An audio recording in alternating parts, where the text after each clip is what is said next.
And we are back. This is welcome everybody to the WOLFPACK WRESTLING Podcast. This is episode 154, and we are on the road. Maybe it's spelled wrong, but we are still on the road to WrestleMania. And it's bigger than the WWE thing for you tribalistic crazies. WrestleMania season is big for WrestleMania season is big for all wrestling promotions, and tonight we are here to kick off your weekend during this WrestleMania season because we're on the road. Y'all Wait, know me. It's the y'all Holy was Hill live? Giant. I got Wait, Dan, I got Dan here, and we got Ginger who just popped into the You're podcast tonight. oh, this shit is loud. Wait, y'all started. Y'all went live already? This no, is the we're pre-show. Yes, welcome pre-show. to the pre-show, Ginger. Am I loud? No, Nah, you sound good. Okay, so this works. I bought a mic and earphones. You're doing great. Okay. Everybody who's coming in, tell a friend to join us tonight. Ginger is on screen. She got a new microphone and stuff, and she's looking all professional and stuff. She got headphones on and stuff.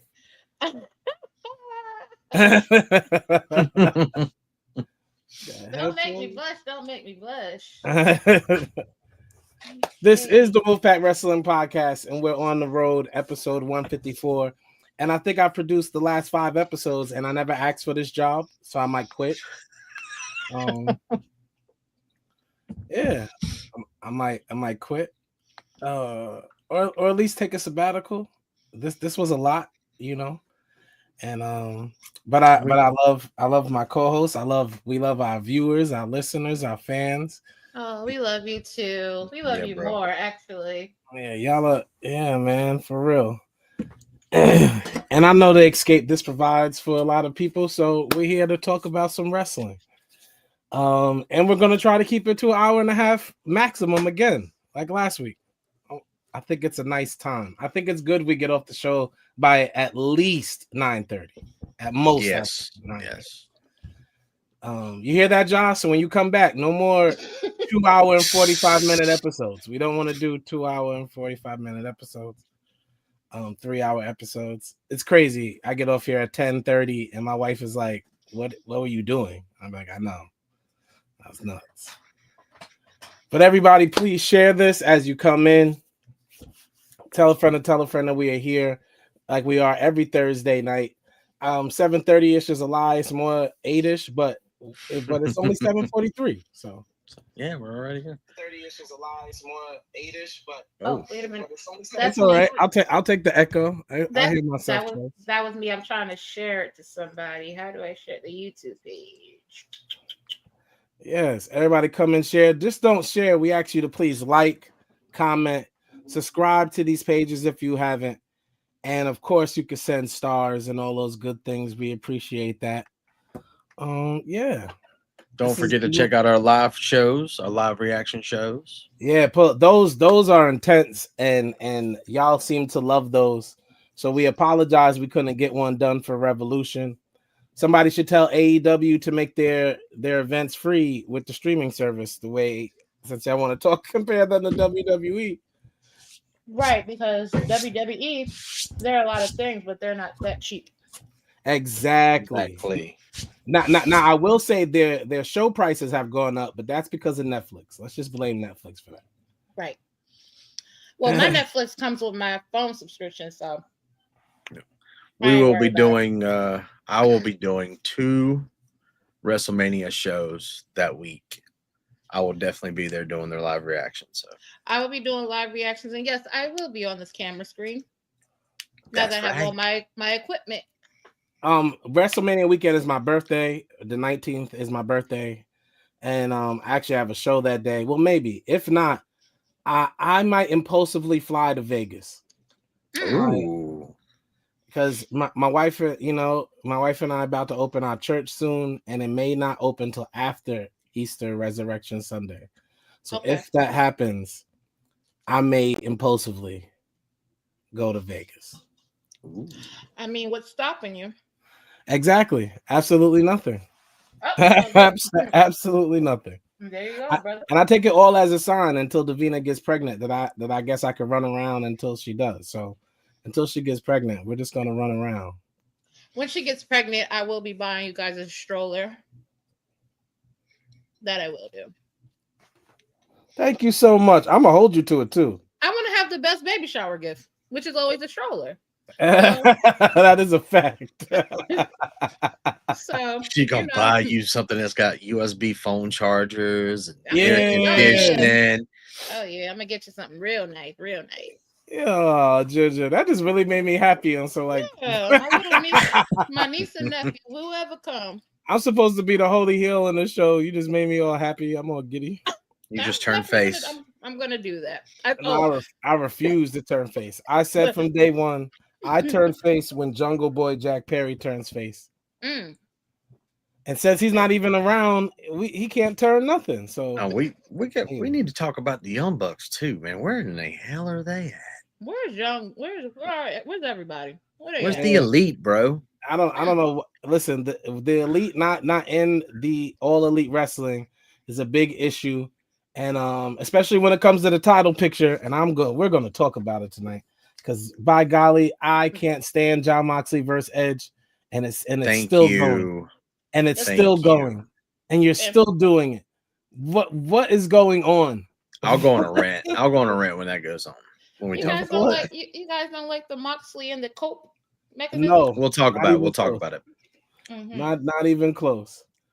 But we're about to get started. Everybody who's coming in, we thank you for joining us tonight. This is the Wolfpack Wrestling Podcast. We're on the road to WrestleMania, of course, but we're too far away to say all that. This is episode 154. Come on in, tell somebody else to come on in, like, subscribe, share, send stars, invite people. We tag a bunch of people, of course, but invite people to the show. We're about to get it kicked off. We're going to give you some reviews. We're going to give you that wrestling news, a few games. A few lists came out, so we have a few lists to discuss. But yeah, I love discussing lists. Oh man, I do too. Actually, it ruffles my feathers just a little bit. And if it's one thing about Ginger, I know I like my feathers to be ruffled. So. No Diddy. No, Big Diddy, get the oil. Oh, get the oil. So in the famous words of our founder, Jaquez, let's go.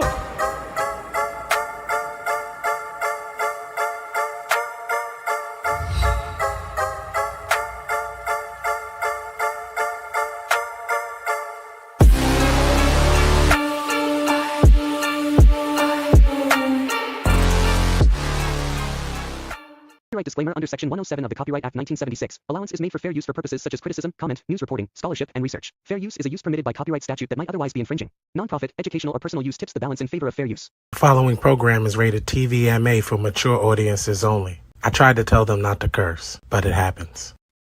Wolfpack is back. Yeah, we're back. It's the Wolfpack. Welcome to the Wolfpack. Hall Nash 6, we the real click. Real trio hit me with the tag, and I'm still lit. Ric Flair in a leer, that's a real flip. We the illest, and I don't even feel sick. Pockets on swole, that's a buff bag. Well, so many bars, what's in a cell? Hell, money in the bank, what you call that? Bail, we some street prophets, tell them hold that. This is a hot take, you pancake. Wolves in the air, it's the handshake. I'm stone cold like when you hear the glass break for the mouth. That's a little bit of healing face. Sweet chin music, it is not bad. I'm about to hit job with the hot tag. Ask Kent, keeping with the star where the wolves at. 7:30 every Thursday, it's the Wolf. Here's a hot take, the opposition's dead, man. No pop, burning down the industry in darkness where the curb stomp. Some sharpshooters in your house, we the hitman. Let's treat whoever was no shade kid, you's a big fan. Name another better, doesn't matter, we don't rock with hate. Strictly for the culture and our nation, cause we dominate. Wanna brawl, we all in, and don't care who we gotta face. Toss them off a balcony like New Jack and give a smiley face. Little extreme, but for my ooses, we on go time. Pushes over the edge, somebody yowing, that's a bloodline. Unapologetic, totally non-stop, we cross lines. Got Thursdays in a death lock, somebody tell them it's showtime. Real honor in this pack, we the foundation.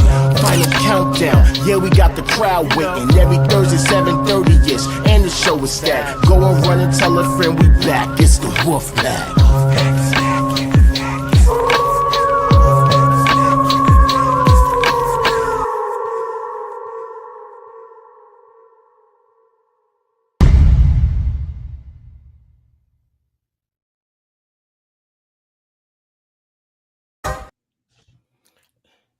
Ginger, come on up here with me tonight. Come on up here with me tonight. Come on up here. I'm at the top. I got my earphone. You can actually turn yourself up just a little bit, a tad. Let's see. How do I do that? Settings, audio. Everybody, welcome to the WOLFPACK Wrestling Podcast. Good? Yep, much better. This is episode 154. We're on the road, and we thank you for joining us tonight. Before we get started, I want to remind everybody that we are here 7:30 p.m. ish.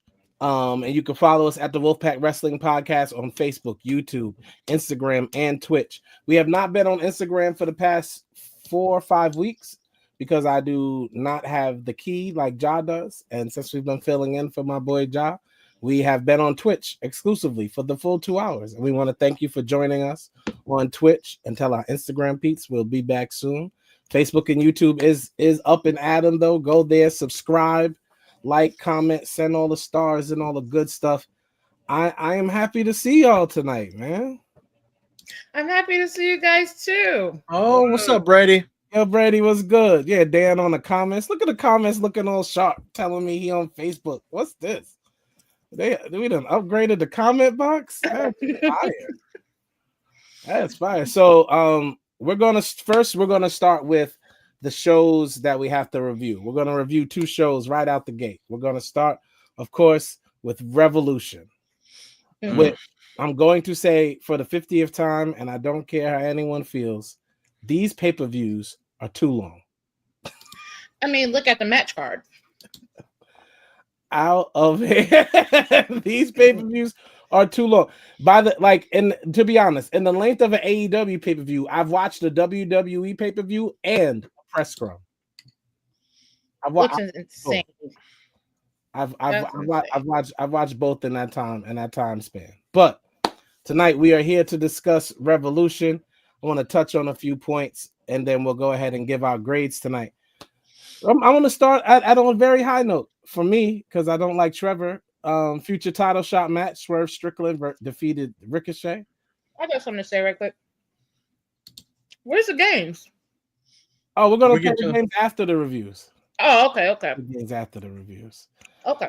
Swerve Strickland defeated Ricochet. Prince Nana pretended to walk off early on. He swerved me, pun intended, because I wanted him to turn, but he didn't. That's okay because Leslie Jones, of all people, Ken Jerong, and numerous other celebrities were having a time of their life. If we were watching, it was dope to see all of them. Jay Farrow absolutely enjoyed AEW Revolution. Prince Nana runs back in and grabs the robe, but Ricochet... He should have done it there every single time. Exactly. But Ricochet flies out and hits Nana to take his robe back. It's a tug of war for the robe and for the title shot, following repeated house calls. I don't know why it took so much to beat Ricochet. He's not Andre the Giant. Swerve secures the #1 contendership and presents the embassy robe to Prince Nana. Now Ricochet could have technically snatched back right there, but anyway, presents the embassy robe.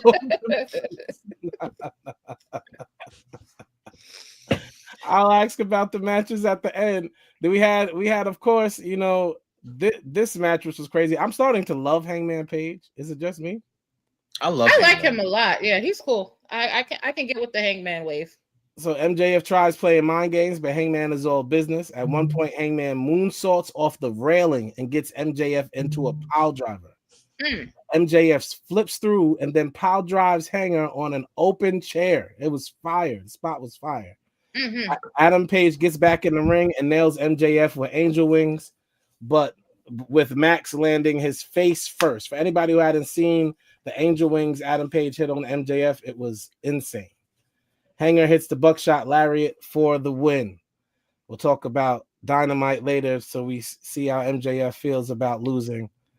This banger of a match, though. Match was a banger. It's always a banger with him. Yeah, Continental title match: Kazuka Okada versus defeats Brody King. This made me upset, obviously. Yeah. It's a massive contrasting styles as Okada brings his technical mastery up against the brute force of Big Brody King. This was quite the physical bout. Okada pulls the switcheroo on the ref, delivering the ref's attention with the steel chair only to use the title on Brody, except it did nothing to the beast. However, a massive Rainmaker does the trick as Okada defeats Brody King to retain the Continental title. Now let's be honest, right? So, Okada has. Just let you guys know that you guys are on Instagram. Oh, thank you. No problem. See y'all later. You guys have a good show. See you later. Thank you, John. Thank you. Here's the thing, right? We all know Okada's finisher move is the Rainmaker, right? Which is nothing but a turnout clothesline. You're telling me a clothesline beats Brody King? I'm really getting tired of this. Yeah. My thing is, Okada's just a GOAT. So I don't care what he does. He doesn't do no wrong in my eyes. He is a GOAT.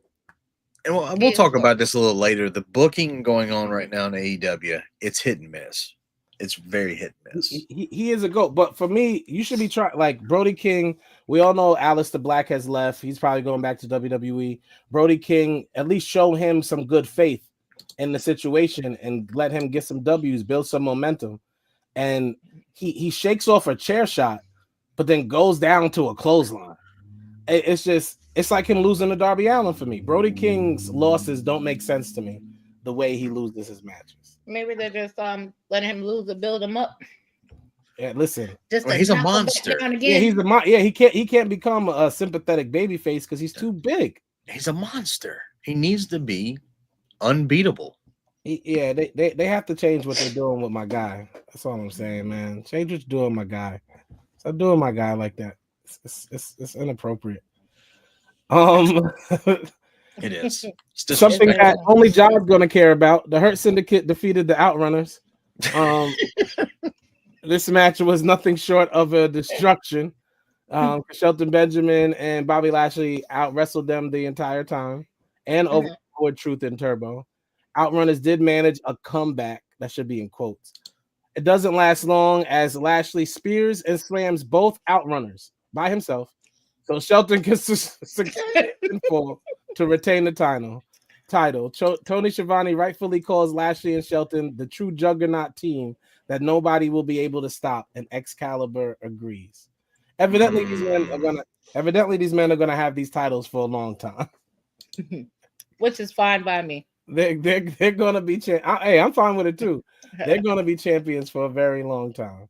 One of the highlights of the night, of course, Kenny Omega defeated Konosuke. This was actually kind of shocker for me. It's big shocker for me, but great match. Yeah. Great. It's been a long time coming as the Alpha meets the Omega one more time. Konosuke meticulously uses a table to damage Omega without slamming him through it. At one point, Konosuke even tries to slam Omega through the table legs. That was ridiculous. Kenny Omega will not stay down and fights back as the crowd chants "Fight Forever," because it was a banger. Callis tries to help Konosuke avoid the one-wing angel, but Omega doesn't need it. And for anybody who watched, Omega did not win with the one-wing angel. He rolled that man up, which was kind of crazy. A crucifix roll up from Kenny Omega for the win. I was looking at the TV like, I was shocked and appalled. Okay. For anyone that is into manga or anime, this was a dope thing that they did because they both decided that they were going to choose their attire that night based off Hajime no Ippo, which is a series inspired Kenny to become fluent in Japanese. So that was a very dope Easter egg that they gave us in the match. And the good guy won. Kenny Omega won. Salute to him. Now we're going to talk about what should have been the main event before we talk about the dumb main event. And we have two main events that were 10 times better than the actual main event. This match was incredible. Will Ospreay, Kyle Fletcher. Absolutely. These guys tore it down. The match begins. They got the job done. The match begins with this scene because for some reason they both felt like climbing to start the match. They wanted to get one of the dopest wrestling pictures in the world. I don't get the hate that they're getting on from the community though. I just don't understand it. See, I don't pay attention to these IWC people. What kind of hate? It's not. No, it's Bubba Ray. Bubba Ray hated on this match? Yes, he did. He's just a hater in general, if that's the case. Because these two when we get to Monday Night Raw, these two together are like just chemistry at its best. The match begins with an awesome scene where Ospreay and Fletcher are both on top of the cage on opposite sides. I think we got two great cage matches this week. I enjoyed Seth Rollins and CM Punk too. Me too.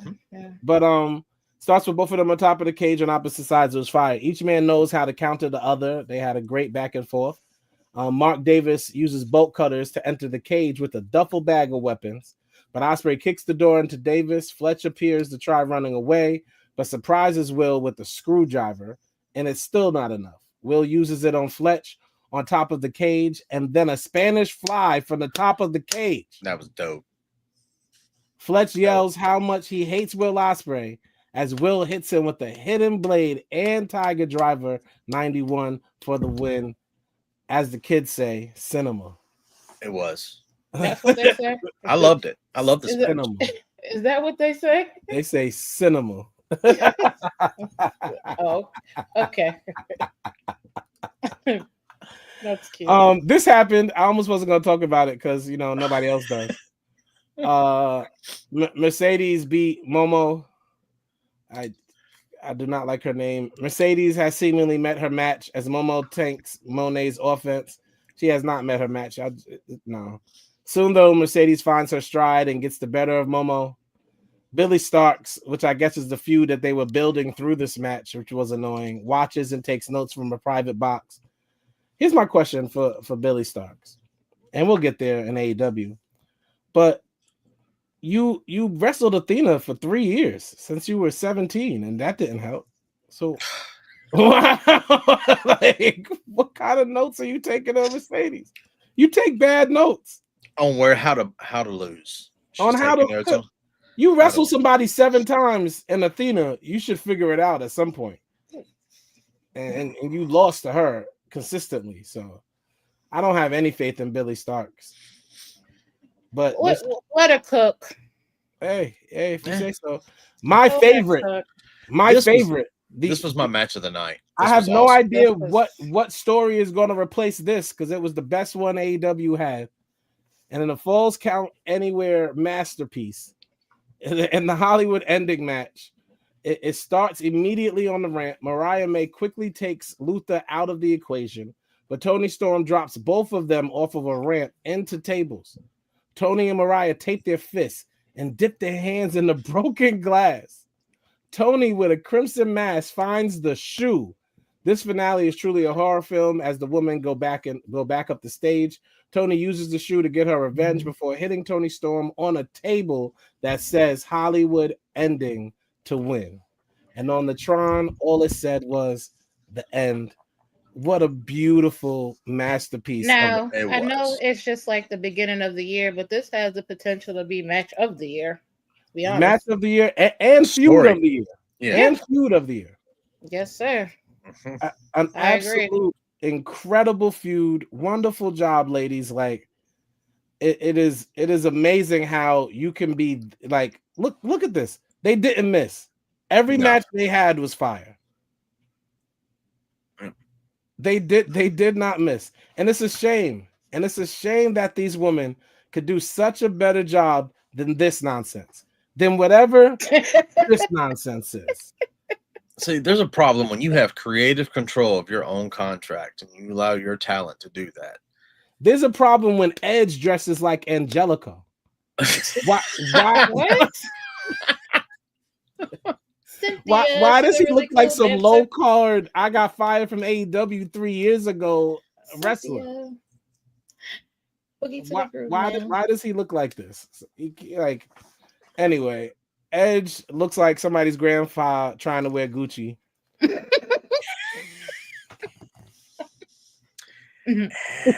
And John Moxley defeats Cope and Christian Cage? ? Cope enters the ring as the LA crowd sings his theme, just like they did in Australia. That's exactly what it looks like, Ja. Yeah, that is what it looks like. He looks like he stole his grandson's outfit. That's what Edge did. Alone, Moxley alone with no Death Riders because they're all gone. Enters the ring alone. The Ops are shown watching from a private box. The Ops are always watching. This ain't just wrestling. In real life, too. The Ops are always watching. Wheeler Yuta tries to interfere and hits the bazooka knee on Cope. Jay White runs in, so convoluted, and attacks Yuta. Switchblade tries to use the briefcase on Mox, but John ducks and White accidentally nails Cope with the briefcase. Cope still gets the shoulder up. The playing field is even once more. 3 spears will do it until a hooded figure stops the match. It's Christian Cage. He cashes in his contract. By the way, he was the 7th person to show up in this match. He cashes in his contract. And it is now a 3-way match. Christian attempts was in vain as Moxley catches him in the submission move, and it was over. Moxley beat Christian Cage technically for the win, and that's how. And then Swerve Strickland, of course, attacked Moxley on his walkout, which will be a better match, of course. Absolutely. But we all know this feud isn't dead, because when we get to Dynamite, we'll find out they're still wrestling each other. When does it end? They are still wrestling each other. Anyway, before we review during the pay-per-view, Dynasty Eliminators Championship, International Championship Eliminator Tournament was announced, where the winner would face Kenny Omega at Dynasty, and there were some heavy hitters on this list. The 2 matches we got at Dynamite were already fire, and then we got Shibata versus Trevor. That may make me watch Collision. Everybody knows I'm a big Shibata fan. And if Ricochet beats him, I'm going to be upset, though. So maybe I shouldn't watch that. Let somebody give you the news. Yeah, and a match that nobody cares about with Mark Briscoe and Mark Davis. Like, are we just throwing them in the tournament? Yeah. Pretty much. Bodies. That's what it looks like. I don't understand a lot of these names on this card. Because they had nothing else for them to. Don't get me started on the Beast Mortals either. Let's not even do it. So what are we ranking? Let's do the matches first. There were some good matches. Except for the last one. I would have to agree with you. So we're gonna skip the pre-show, of course. Brody King versus Konosuke. Versus Okada. 7. I'll give it a 6. 6. Yeah. But that's cool. It's a 6.5-ish. Mercedes Moné versus the wannabe Momo. I didn't watch it. 3. Thank you for your honesty, Dan. Honesty is the best policy, bro. It was absolutely a 3. It was that close. It was disappointing. Yeah, it was. It was boring. I'll save the Hollywood ending match. MJF versus Hangman Adam Page. I'm gonna give it a 7.5. I enjoyed that match. I'm gonna go with the 7. I'm gonna go 7.5. Only because I just like Hangman. I feel like the match was kind of a 7, 6.5, but I like Hangman. Trevor versus Swerve. 8. I enjoyed this match. The story sucked, but it was a good match. I'll go with Dan. I'll give it 7.5. 7.5. I give it a 7.5 as well. Kenny Omega versus Takeshita. That's going to be a hard 9. Firm 9. A firm 9. Mm-hmm. That just sounded dirty. I'm sorry. I'm gonna give it an 8.5. Okay. 8. Okay. And you know why? You know why I do that thing though? Because of this reason. Because when I say the next 2 matches, I feel like they were better. And where can I go if I give this like it's I gotta give it 8.5. Because Will Ospreay versus Kyle Fletcher is a what? It's a 10. It's a 10. It's an absolute 10. Mm-hmm. And then Tony Storm versus Mariah May is a what? It's a hard 10. That is 100% high end 10, almost like 20. Ginger, what is Tony Storm versus Mariah May for you? Yeah, it's a 10. That's a 10 as well. It's a 10. So we got 2 10s. So I have to politely give it an 8.5. But both of those matches are 10s. The Kyle Fletcher, Will Ospreay match, the Tony Storm, Mariah May match. Absolute no, there were no 3. See, that's why you're not on the show tonight, bro. Everything is not a 10. He's at Duncan right now. Everything it doesn't matter where he is. He's out of his mind. No, he's at Duncan. He's glazing from hell. That's crazy. All right, and now the main event. John Moxley versus Edge was a what? 4. It was a 20. Yeah, like you got stole $20. Yeah. Yeah, exactly. It was a 20. It was a Wait a minute, watch. Just to be fair, he said I wouldn't. Just to be fair, I'll give it a 5. Okay, if I'm being fair, I give it a 3. This match was trash. This feud is trash. There's nothing good about it. It's nothing good. But I must say, there were 5 bangers that did happen at Revolution. Like yes, 5 absolute banger matches. No job without giving them all 10s, but just they could be great without being 10s. But like all 5 matches were better than that main event. The Mariah May Tony Storm match, the Swerve Strickland Ricochet match, the MJF Hangman match, the Kyle Fletcher Will Ospreay match, and the Konosuke versus Kenny Omega match were all better than the main event. You're not lying. So what are we giving the event as a whole? It's probably a good solid 8, in my opinion. It's a solid 8. I'll give it a blah blah blah blah blah blah blah. I'll give it like a 7. I'll do 7. I'm gonna go between the two. I'm gonna go 7.5. Okay. Yeah. I'm gonna go 7.5 because it had a lot of great moments, but then the low moments like the Mercedes match, the Brody King match was cool, but it wasn't necessary. And then the main event, like you have to like when an event's main event is that lackluster, it has to account for something. Mm-hmm. And it just really wasn't good, y'all. Either one of the Tony Storm or the Will Ospreay matches could have went in the main event, and then it would have boosted it all the way up. To go home to end the night on that is some bullshit. Like, complete. 100%. I agree. So that was Revolution for anybody who watched it. Let us know what y'all think. I see that we got some viewers in the chat. In the thing, y'all letting John dominate the chat. Don't do that. This is your show too. Chime in. Let us know what you thought of AEW's Revolution. We give it a 7.5. That's where we stand as on an average. We give it a 7.5.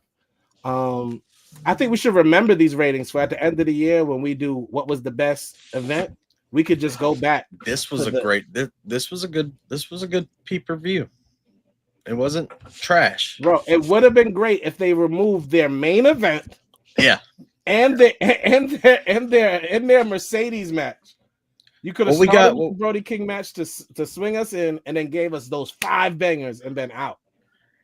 That final match was almost pre-show level. It was horrible. See, thank you, Dewan. See, we are so fair on the show without John. When John's not here, it's so super. This So is super fair. Yeah, bro, because it is what like the main event just isn't popping. So another event that happened this week, even though it's not a pay-per-view, it still was kind of being touted as such, was good old Road Block. NXT's Road Block. Did everybody watch NXT's Road Block? I did. I watched it today. You know what I was mad about last week when Trump made me miss NXT? Yeah.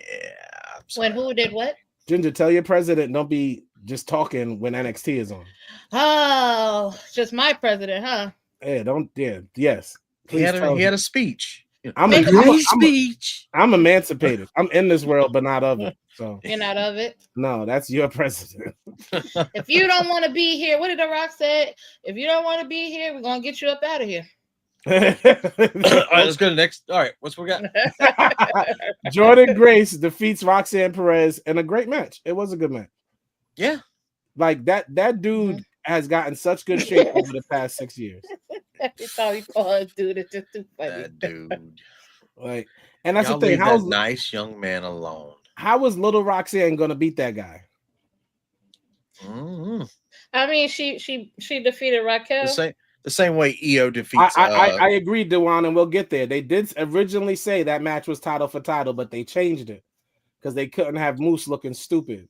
But Moose already talked stupid. So, but yeah, Jordan Grace did a thing. Jordan Grace actually is the worst talker in the game because she sounds like a frog jumped in her mouth, and then she just let it stay there. Yeah, her mic skills are trash. She needs and then she named the frog testosterone.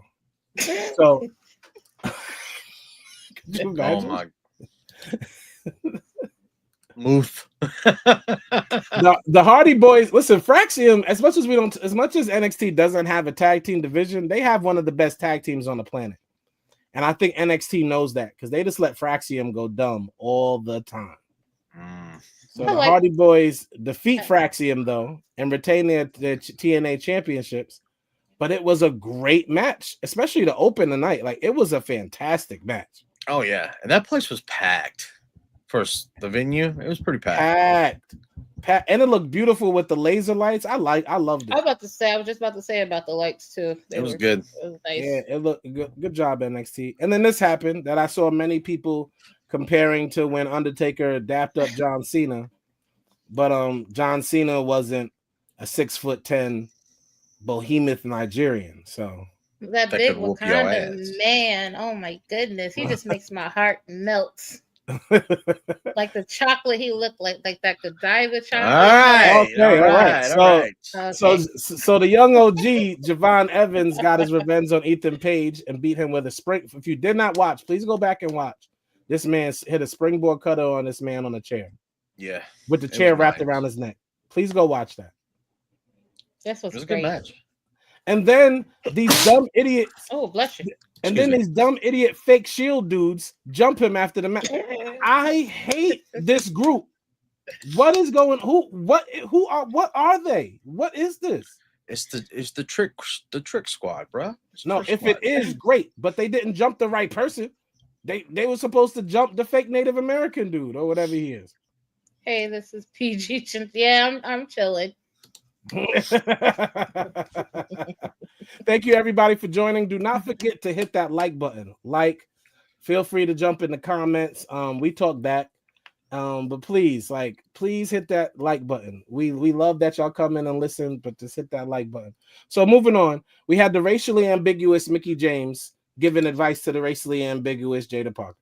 Well, she had to do something. She got fired. They're literally the same complexion. That's messed up. Is it? Because they are. I mean, how you hating on sis like that, bro? Because she's the same complexion as Mickie James. Well, Mickie James, I mean, that's different when, you know, she goes to a tenon bed and she looks like leather. No, Mickie James says she's Native American, bro. She says she's Navajo. Maybe Aho. I don't know about Navajo. I promise you, on Impact 2 years ago, she came out to Native American drums. Really? Yes. Yes. She's Navajo. And what's up, Joe? And Jada is just the end of that word. We got to take the Nava off of the hoe.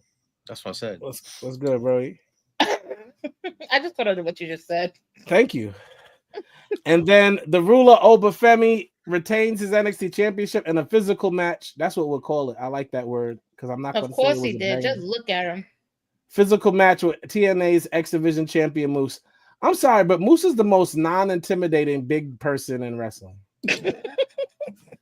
I don't see Moose and feel fear. I see Moose and be like, who? So what you're saying is you could take his plate. Yes. Okay. Absolutely. You gonna eat your cornbread? I would ask, and Moose wouldn't do anything. He wouldn't do anything. No, he went. You want my napkins? You want my napkins? But I wouldn't take his plate because he probably spit all over it because he doesn't know how to talk. And why Told you, if him and Cody Rhodes ever have a promo together, you better get some towels. Get some towels. Speaking of bad stables, factions, what is this? What? The culling? The culling. What does that word even mean? Means you don't know what culling means? Sean Spears, the chairperson, by the way, because he still carries around that dang chair, started a group called the Culling. No, Dan, please explain to me what the Culling is, please. So, it's to get rid of the bad eggs or people you don't want. You cull them. It means you kill them. Is this based off of a book, a cult? Like, what is it based on? No, this is everything. This is life. Look up the word culling in the dictionary. So culling is just a word for getting rid of the bad stuff or somebody you don't feel that it needs to be there. Oh, so this is a Marxist theory, like survival of the fittest. Yes. And there needs to be a culling. Mm-hmm. Oh, yeah, that's trash. Yeah. This there you go. I give this group 8 months. I give them 6 months. I don't even know what to give him. She said, "I don't even know what to give him." I don't know what to give him. Like I don't. A culling. A culling. Yeah. Since we're just getting rid of bad apples and seeds and all that. And stuff. then a banger went down where we found Booker T got way too excited. For if you didn't enjoy this match, Booker T certainly did. Oh yes. Stephanie Valcour beats Julia in a title. This was a great match. You go, girl. To retain the NXT Women's North American title and become the new NXT Women's Champion. This match was a 10. Yes. Yeah. They did their thing. It was a 10. I'm so glad they let the this theater, the show not too. the garden, the theater. It was a 10. And Stephanie Valcour now joins Becky Lynch as the second woman in history to become a double champion in the main event in New York City. Shout out to Stephanie. Stephanie Valcour on her Keith Lee. She's the female Keith Lee, the first woman to do it in NXT. You go, girl. Or shout out to her. The match was match of the year. This is the third match of the year candidate we talked about tonight. And this week. Yep.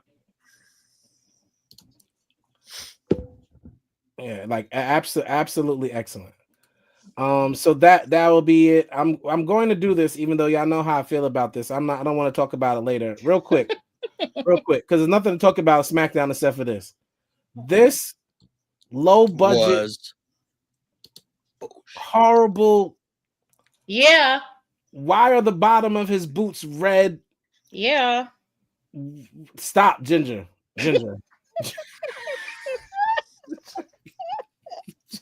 Yeah. No, turn on the voice modulator. No, don't. Come on, y'all are gonna troll me. Y'all are gonna troll me right now. Yeah. No. LA Knight is the new United States champion. He is a horrible champion. Shinsuke was a horrible champion. I need them to find a good person to put this belt on, and I mean ASAP. I mean ASAP. Let me tell you how bad LA Knight is as a champion. Yeah, no, we're gonna go on. Hold on. LA Knight doesn't even have a feud for WrestleMania, so we just give him the belt. Who he going to wrestle in 5 weeks? Who's the man supposed to wrestle? Jacob Fatu. No, he is not. Him and Jacob got a love-hate relationship going down. I see it. Who important is left for LA Knight to wrestle that I would care about? Who? Sheamus is on Raw, isn't he? Yeah, not Sheamus, bro. Yeah, it's gonna be Jacob versus Solo at WrestleMania, so we ain't got to worry about that. Who's on SmackDown? Oh, and Jacob is definitely winning a title in my WWE universe. Yes, Carmelo. He already has in mind. Be right. Oh, Carmelo. Carmelo's on SmackDown. LA Knight versus Travis. Yeah, everything y'all are saying sucks. Miz could do it. Yeah, Miz, but I say Melo.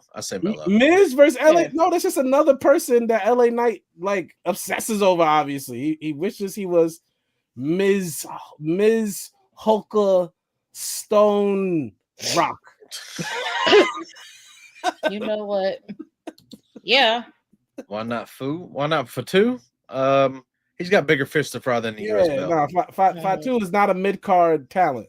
No, he's definitely champion. Jacob is not. He can't hold a mid-card title. He is not even close to a mid-card talent. I think Carmelo. I wouldn't mind Carmelo. Melo don't miss is funny. I can see Carmelo will be the only person, but then he has to win. And he's always missing. Yeah, he has to. Do not give LA Knight a win at WrestleMania. I promise you this, WWE. I promise you this. If LA Knight is still champion after WrestleMania, I don't know how I'm gonna do the show because I am going to stop watching SmackDown.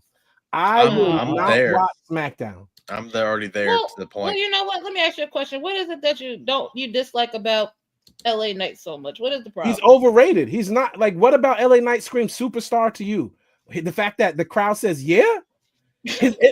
In ring, he does 1980s wrestling moves. That's who should get it right there. In the ring, he does 1980s wrestling moves. He wrestles like he wrestled in the Gregorian calendar era of wrestling. Like, well, so does Jey Uso. No, Jey Uso wrestles like a Samoan from the 90s.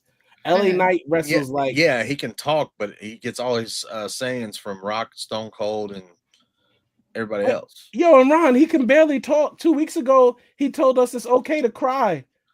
What were we talking about? 2 weeks ago, he came out and gave us a whole promo for if we're sad, call this number. You weirdo. Jimmy definitely should get a belt. I would love Jimmy. Bring that back. Jimmy would be good. John nailed it. John nailed something interesting. Yes. Jimmy, Let him and Drew fight over a match right now from the bloodline on the card. So give it to Jimmy. Drew and Jimmy could feud over the United States title for 6 months.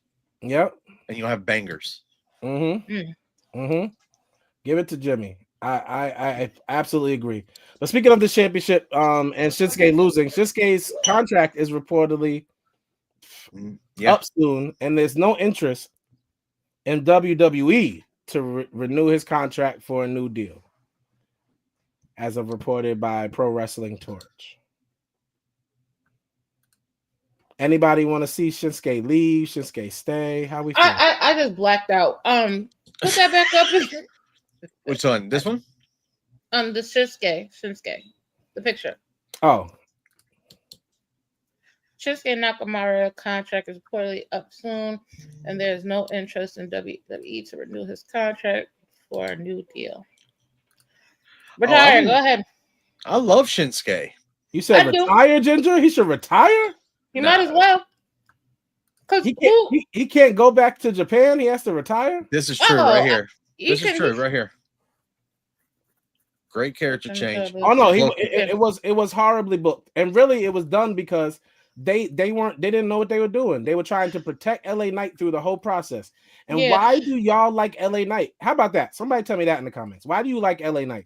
Well, he could go to New Japan and stuff, but WWE has nothing else for him. I mean, I feel like there's nothing for him there anymore. He can go to New Japan. I think he should go to New Japan. I don't think he needs to go to AEW because all he's going to do is get lost in the sauce. He should absolutely go to New Japan. Yes. Shinsuke would be carried back to Okada level if he goes back to New Japan. Right. He should absolutely go back there.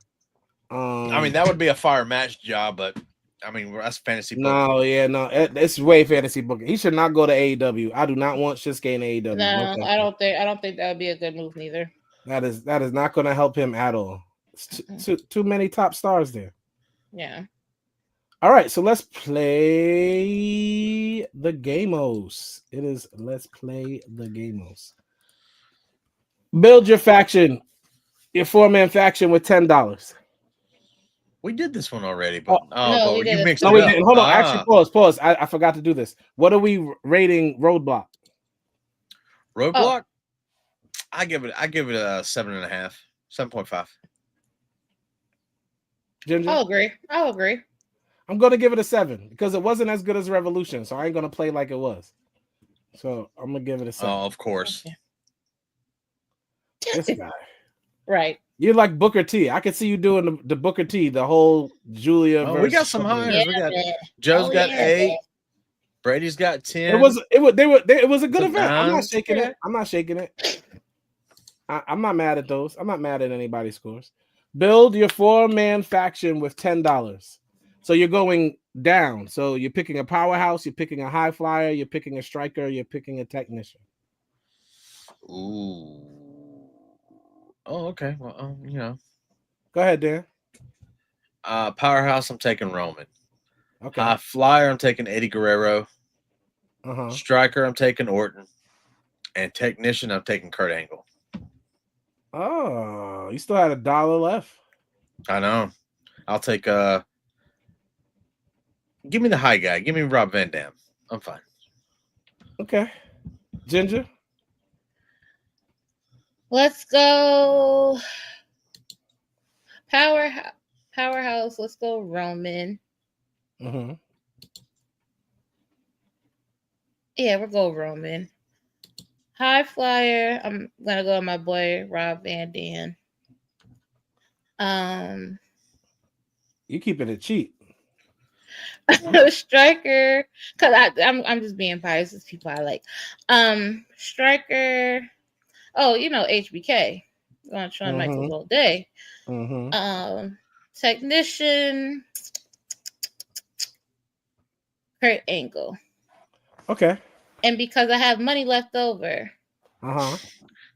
So let's see. That's 6. Okay, I got for one more $2 pick.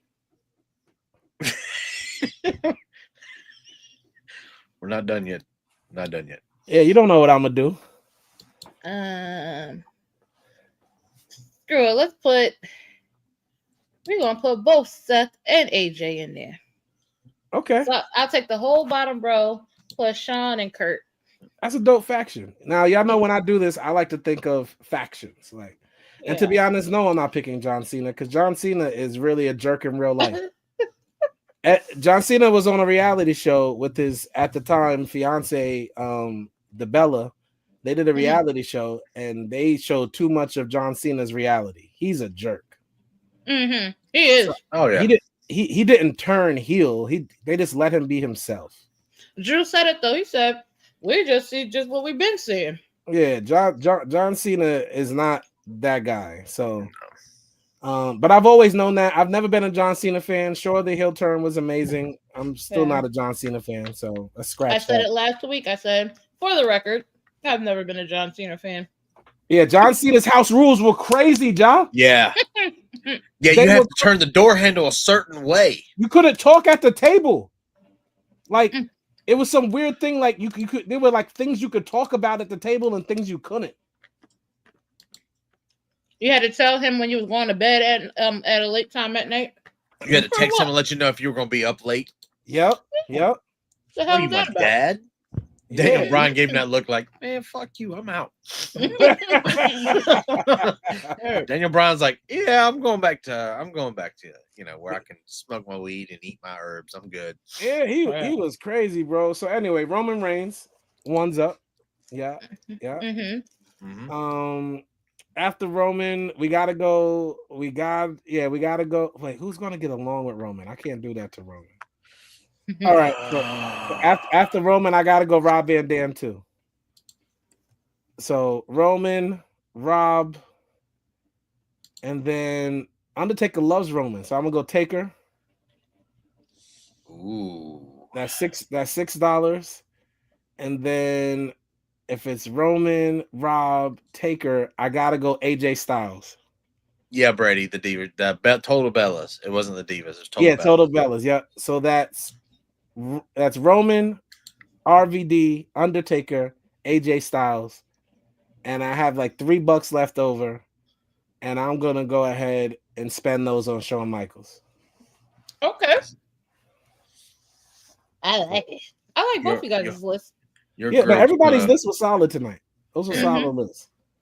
No one said John Cena, which is, I think, the best part of it all. So, speaking of lists, WWE has listed as 10 greatest WWE heel turns of all time. 1, John Cena turns on Cody Rhodes. 2, Hulk Hogan joins the NWO.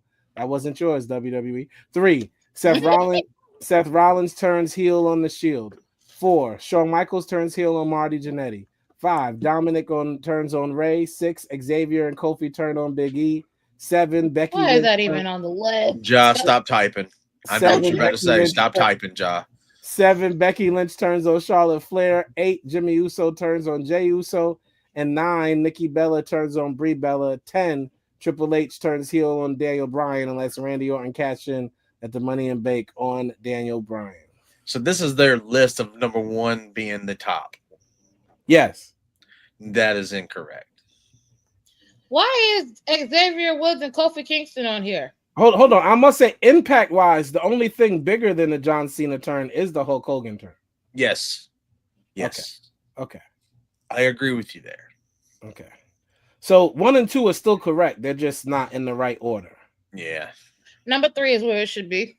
3's fine. Yeah, 3 and 4 is fine too. Yep. I think it starts getting questionable once you get to 5, 6, 7, 8, 9, 10. I would put Jimmy and Jay where Dominic Mysterio is. Yeah. 5. I would put that. Here we 5. go. Yeah, of course. Yeah, we know. That's Yeah, why I I would said stop typing. We know. I would put 8 where 5 is. What about The Rock turning corporate rock? Like, that was big. Like, or when Stone Cold did it. Stone Cold did it too. That was a better one. When Stone Cold joined McMahon. That was the bigger one. And that should be on this list. Yes. And it's not.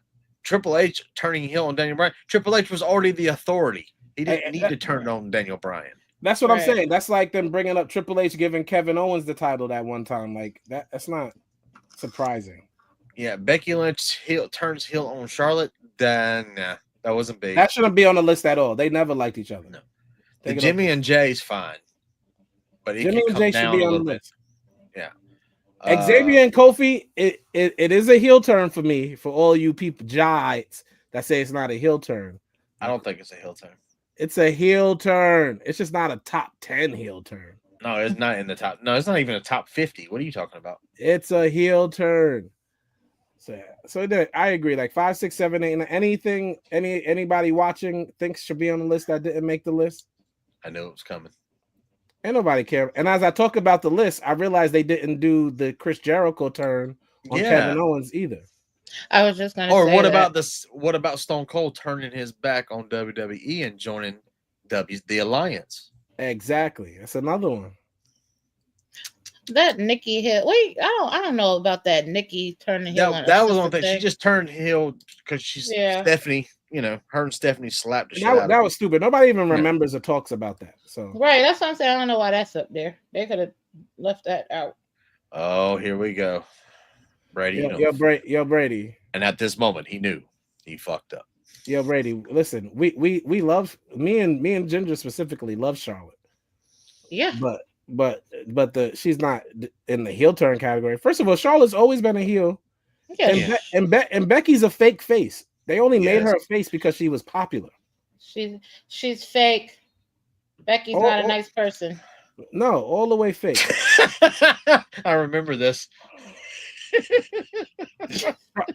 Charlotte didn't turn anything. Shut up. Take that comment down. BET of all places ranked the 15 greatest black wrestlers of all time. This list is already wrong. So now let's see what Tyler Perry had to say. Tyler Perry made a wrestling list and said, in order, Booker T, The Rock, Kofi Kingston, Mark Henry, Mercedes Moné, Junkyard Dog, Ron Simmons, Bobby Lashley, Bianca Belair, Devon Dudley, Big E, Jacqueline, Naomi, Shelton Benjamin, and Jazz. Do we agree or disagree with the list? I agree with the names on the list, but not the order they put them in. You want to know what's funny? What? It's impossible to not agree with the names on the list because those are really the only wrestlers you could put on this. Why is my man not up there? No, there's plenty of people. Montez has not wrestled even long enough or did enough. Mind your business. Why is The Rock there? He's not even black. The Rock is black. His daddy is black. He's not Rocky black. Johnson. His daddy is black. He's just as black as He's Cody half Rhodes. Samoan, half black. No, his daddy is all the way black. The first black tag team champions. No, put Cody Rhodes up there then. Now, I'm gonna glaze because you know who my favorite wrestler of all time is. I think he needs to be higher. Junkyard Dog. I think he needs to be higher on the list. That's just me. Higher on the list? Yeah, but dude, Junkyard Dog had a big impact. So did Ron Simmons. Everyone's jumping about Ron. If I'm being honest, a name that's missing on this list that I could easily take a Jazz off of. No offense, Jazz. Yeah.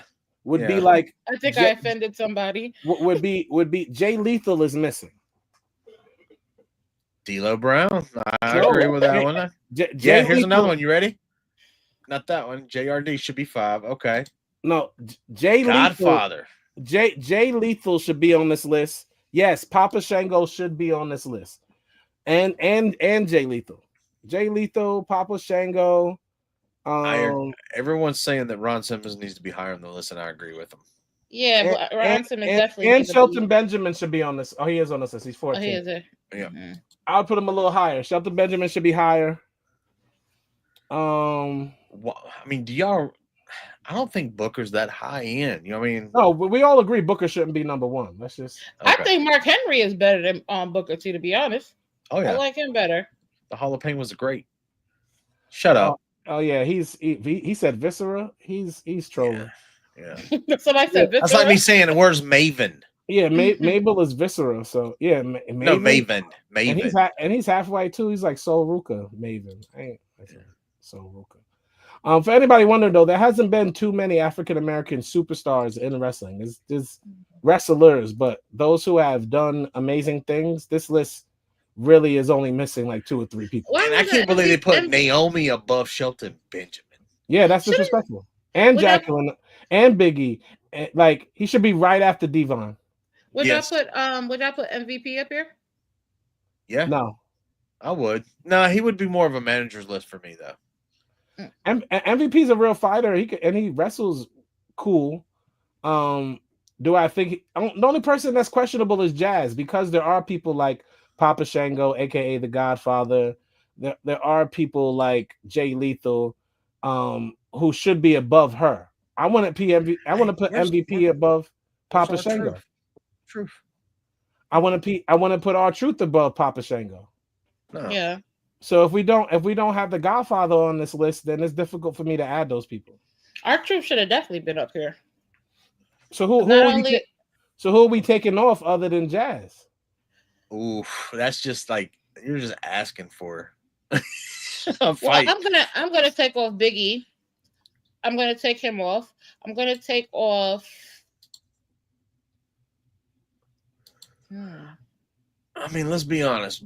If you want to take off some people, I agree. Big E, Jazz. We got to take off at least 2 more to put the names we want on here. Naomi. Take Naomi. I would. We said that. Yeah, take Naomi off. So Big E, Jazz, Naomi have to come off. 1 more person. This was a great comment. Take Kofi off. Kofi. And then he goes, "No, not Kofi. Don't do that. Don't do that. I would let Kofi go. Don't do that. It would be him, or it would be either him or Sasha Banks. Kofi is a top 5. Sasha's not a top 5. Sasha is right in front of Bianca though. If we're being honest, like right in front of Bianca still hasn't done enough. So that's what I'm sitting here thinking about. I was like, if you're talking about of all time, some of these people are still active, and they haven't been active. Bianca would come off before Sasha. I ain't gonna lie. No, Bianca wouldn't come off before Sasha. Kofi can't be gone. Kofi's got like close to 20 years. Yeah, Kofi cannot be gone. Kofi has won every belt. He's like, y'all are wilding. The Kofi slander doesn't make sense. Like, Darkhead's not on the show anymore. We should stop. No, I would really. Kofi just doesn't do anything for me. I understand you're not a fan of Kofi. I'm just talking about the work he's put in from when he was Jamaican Kofi through the New Day to now. It's crazy. I didn't really notice Kofi until New Day. But still, even New Day being the most winning tag team of all time, it's crazy not to put him in a top 10 list when if we're gonna go off of that, then Xavier got to be up here. No, because Kofi has won the title before he was with Xavier.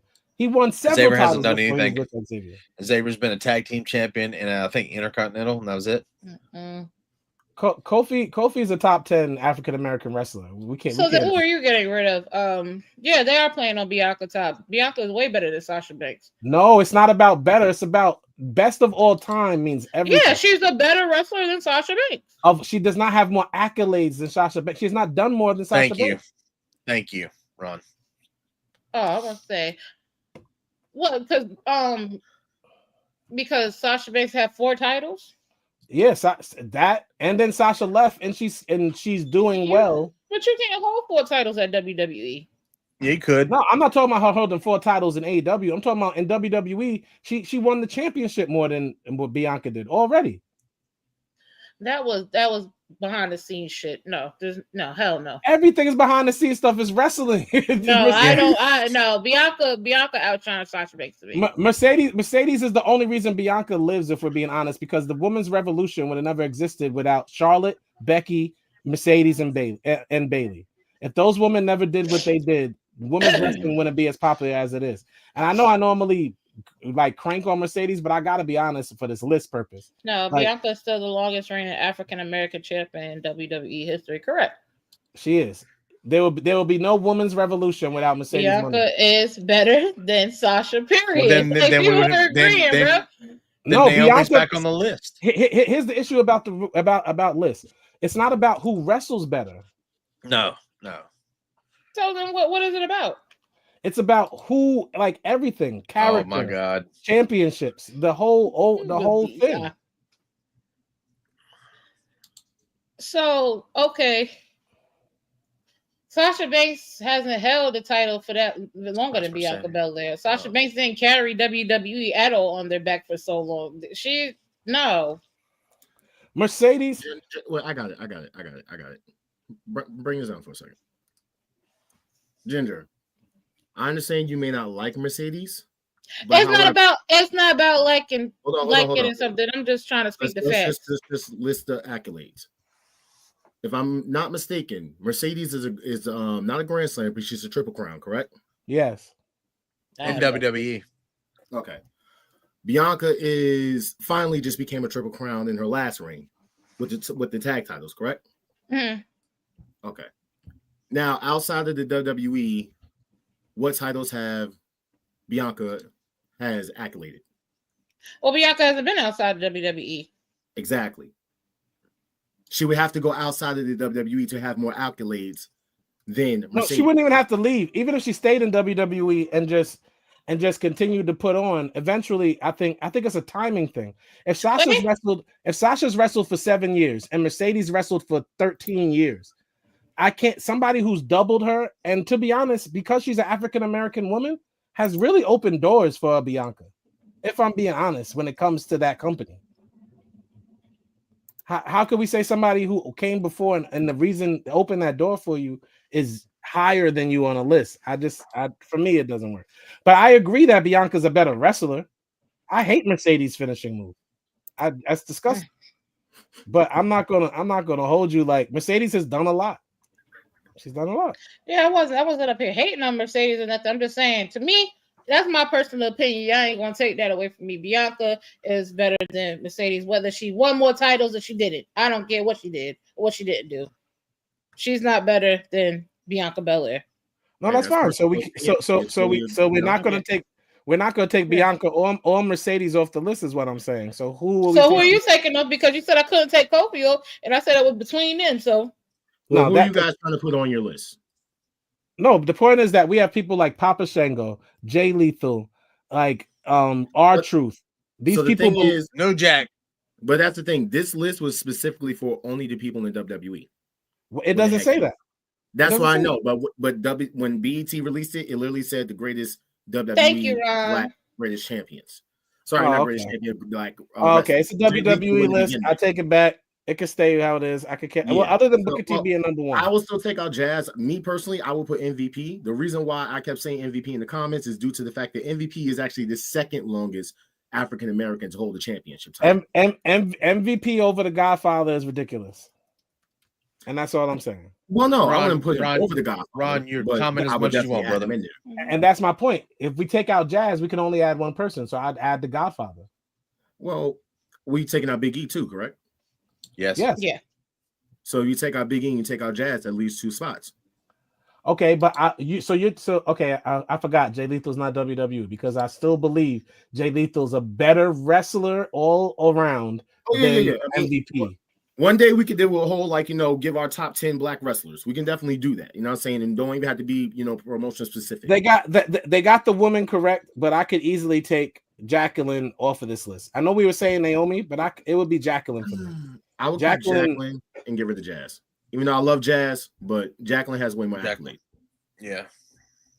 I would leave Jacqueline. I would get rid of Naomi and Jazz. Yeah, I personally would leave Naomi and get rid of Jacqueline. Didn't do nothing but show her titties. On that note, I'm out of here. Y'all. Like nobody could tell me what else she did.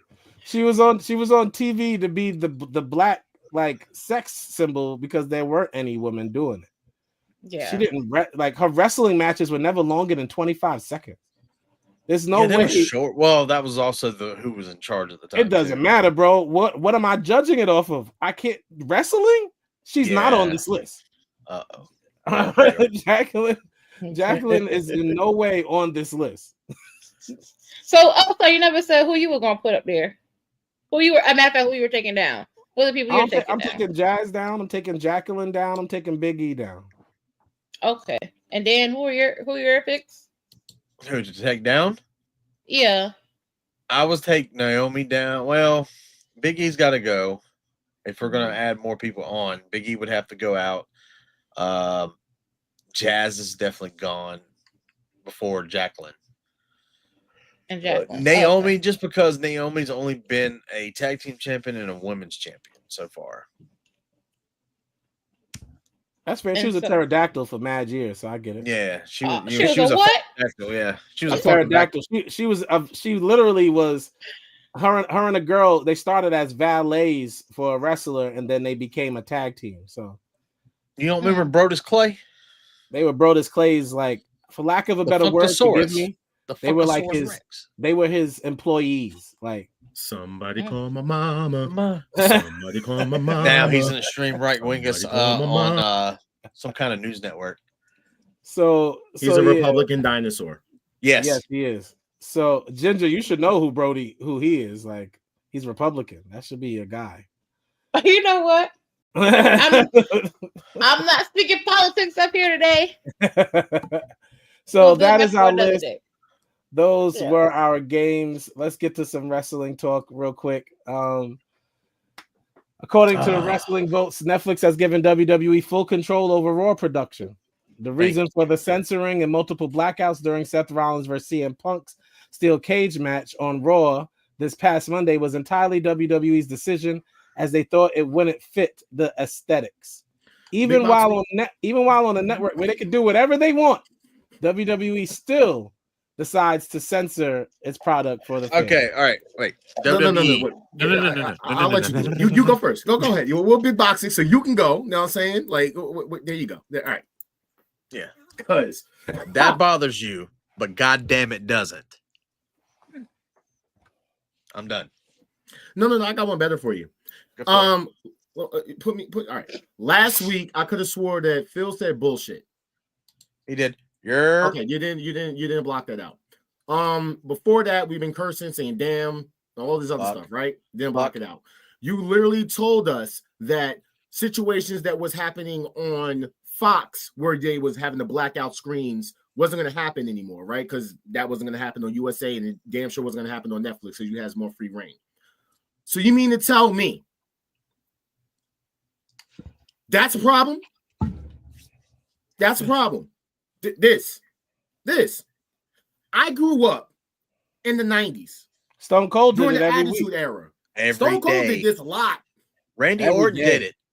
Randy Orton did it not too long ago when Seth Rollins. He went. Okay, just so you know, I'm not saying this to anybody, but I'm just saying because but unlike Netflix, I can't get censored.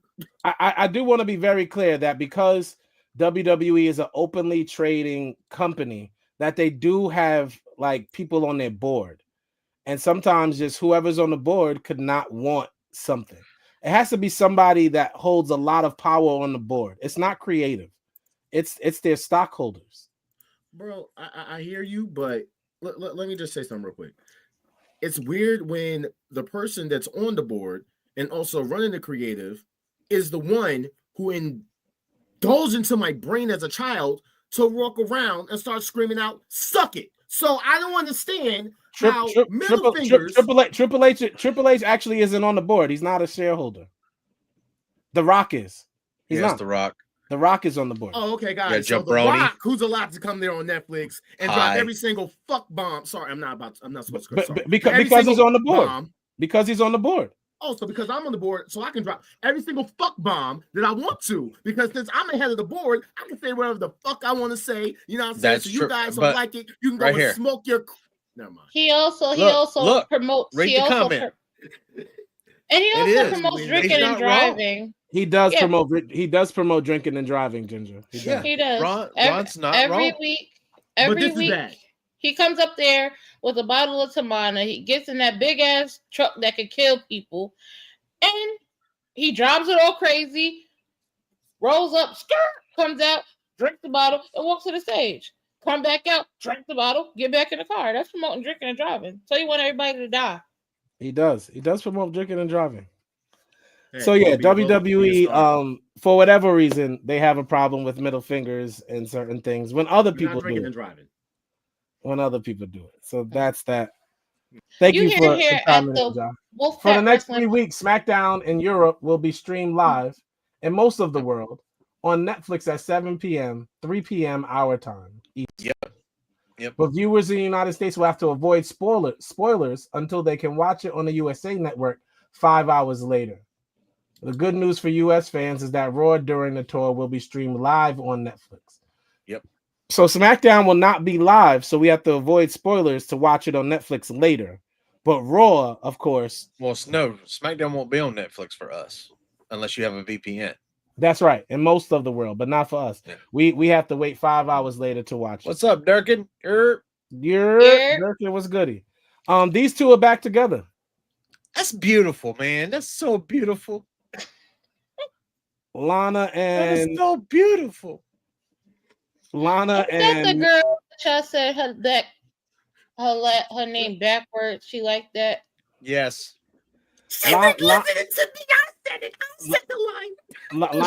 and Rusev are back together. What this post doesn't say is they've actually renewed their vows. Yes. So wasn't because she with Bobby Lashley? They were never divorced. No, that was storyline. You sure about that? You sure about that? Vince. That's Vince. You sure it was storyline? Yes, I am. Yes. By the way, I know that he was in the room when they was doing that. He was telling Bobby how to kiss his wife, right? Yeah, storyline. So Miro, they never got divorced anyway, which is great, and I hope that their marriage works. I'm rooting for them. Rooting for marriage. Damian Priest, Damian Priest got tired. Yeah, it's okay. Damian Priest is folding Damian up Priest was never hitting that. She was Damian Priest is folding up Kaden Carter. He's not doing that either. This Damian Priest? Yes, he's folding up Kaden Carter. Okay. Doesn't nobody got that little midget in a chokehold? That could be his best friend. Listen, y'all don't understand that Damian Priest likes men. That's y'all business. They won't believe me, All Star. They will not believe me. I say it all the time. It's like they never met a dude that likes men because Damian Priest looks like that. I mean, we have met a dude that likes men.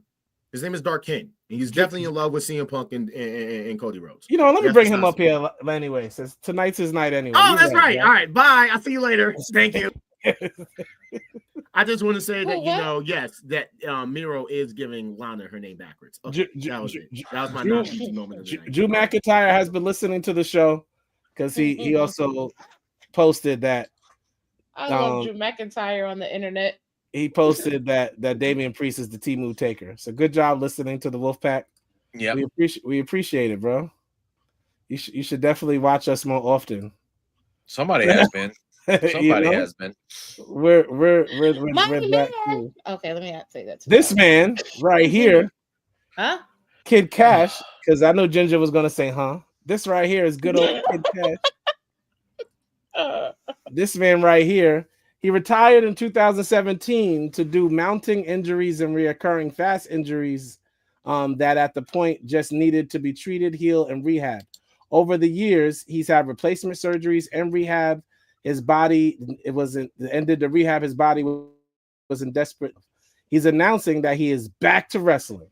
This guy, who looks like he's 50 here in the 1990s, is back to wrestling. Kid Cash is back. There you go, Ric Flair. There go your opponent for your last match. Yikes. Yeah. All right. There you go, brother. A pitch to combine Kenny's AEW International Championship and Kazuchika Okada's AEW Continental Championship was brought up a few months ago. Many within All Elite Wrestling. Garland. Shut your ass up. You thought I wasn't here? Shut your ass up, Garland. You just come on here to comment that you don't like Jeff Jarrett, and I like that because I don't like Jeff Jarrett. I'm gonna block him. I'm just gonna leave him alone. I don't like people that call me Jarrett. You ain't no Jeff Jarrett slander going on this show. I'll block. Yes, there is. Jeff Jarrett is trash. Yeah, he kind of did. Jeff Jarrett's best move is hitting someone with a. All right, so thank you. This is Jacques Quest's show. I'm back. All right. He's wilding. He's wilding. Yeah. So, these two, they're thinking about combining their titles. Many within All Elite Wrestling have considered it a firm creative plan. It is not known immediately who would carry the combined championships or if the titles will be rebranded into one title. Fightful, who is very reliable, claims that they have not heard if Okada versus Kenny title for title is in the current plans. Do we want to see these two belts combined? Yes. No. Yes. I do too. Yes. I agree. One thing I've never been a fan of is combining the belts. Like, well, here's the thing: they got too many belts to begin with. So everyone does. I just want to point that out. Don't start that. No, everyone does, Ja. Relax. This is not a tribalistic conversation. No, everyone has too many belts. All right. I just feel like it takes away from other people. Like when you give somebody two belts. No, but the thing about it, they're not giving him two belts. They're going to just take away one of the titles. The two titles are going to become one. Yep. And it will be the Intercontinental. Okay, so I'll agree with that. I mean, that's definitely what's going to end up being, is the Intercontinental. Yeah. Plus, who doesn't want to see these two go at it one more time? Intercontinental Championship. Oh, yeah, that's exactly what they're going to do. They're going to make an Intercontinental Championship. There you go. It's, okay. Come on. If they're combining it into one belt, then I can agree with that. You got to combine it, and you got to give it to Okada. Yeah. No. Really? Wait, whoa. That's controversial take. For real? That is a big take. Yeah. As much as I love Okada, I can't see that, bro. And here's the point. Kenny is already at an age and a place with his body where he does a lot. Okada, on the other hand, was treated like Brock Lesnar in New Japan. That man could take off a whole 2 months before he got back in that wrestling ring. He is in much better long-term shape than Kenny Omega. But Kenny's the first AEW Grand Slam champion. So? Which, by the way, I know that was a little controversial throughout the week. But yes, he is the first AEW Grand Slam champion, if I'm not mistaken. Oh, he held the Continental Championship? No, he's held the International Championship now. He had the trio. So then he's not a Grand Slam champion. He's not a Grand Slam champion. It's 4 titles. No, that's not what a Grand Slam champion means. It means you hold every titles. It means you hold every title you can in the company. He is not. That would be okay. So name the titles that he's held. He has not. I can tell you what he hasn't held: the Continental Championship. That is not what it means. That is what Grand Slam champion means. It means you hold all the titles you possibly can. Crown the Grand Slam. No, that is not what it means. It does not mean you've held 4 titles. You have to hold every title you can hold in a company to be a Grand Slam champion. Okay, if you say so. I know so, bro. All right, you ready? Wait, you're both right. You ready? In professional wrestling, a Grand Slam champion is a wrestler who has won all the major titles within a promotion, typically 4 titles.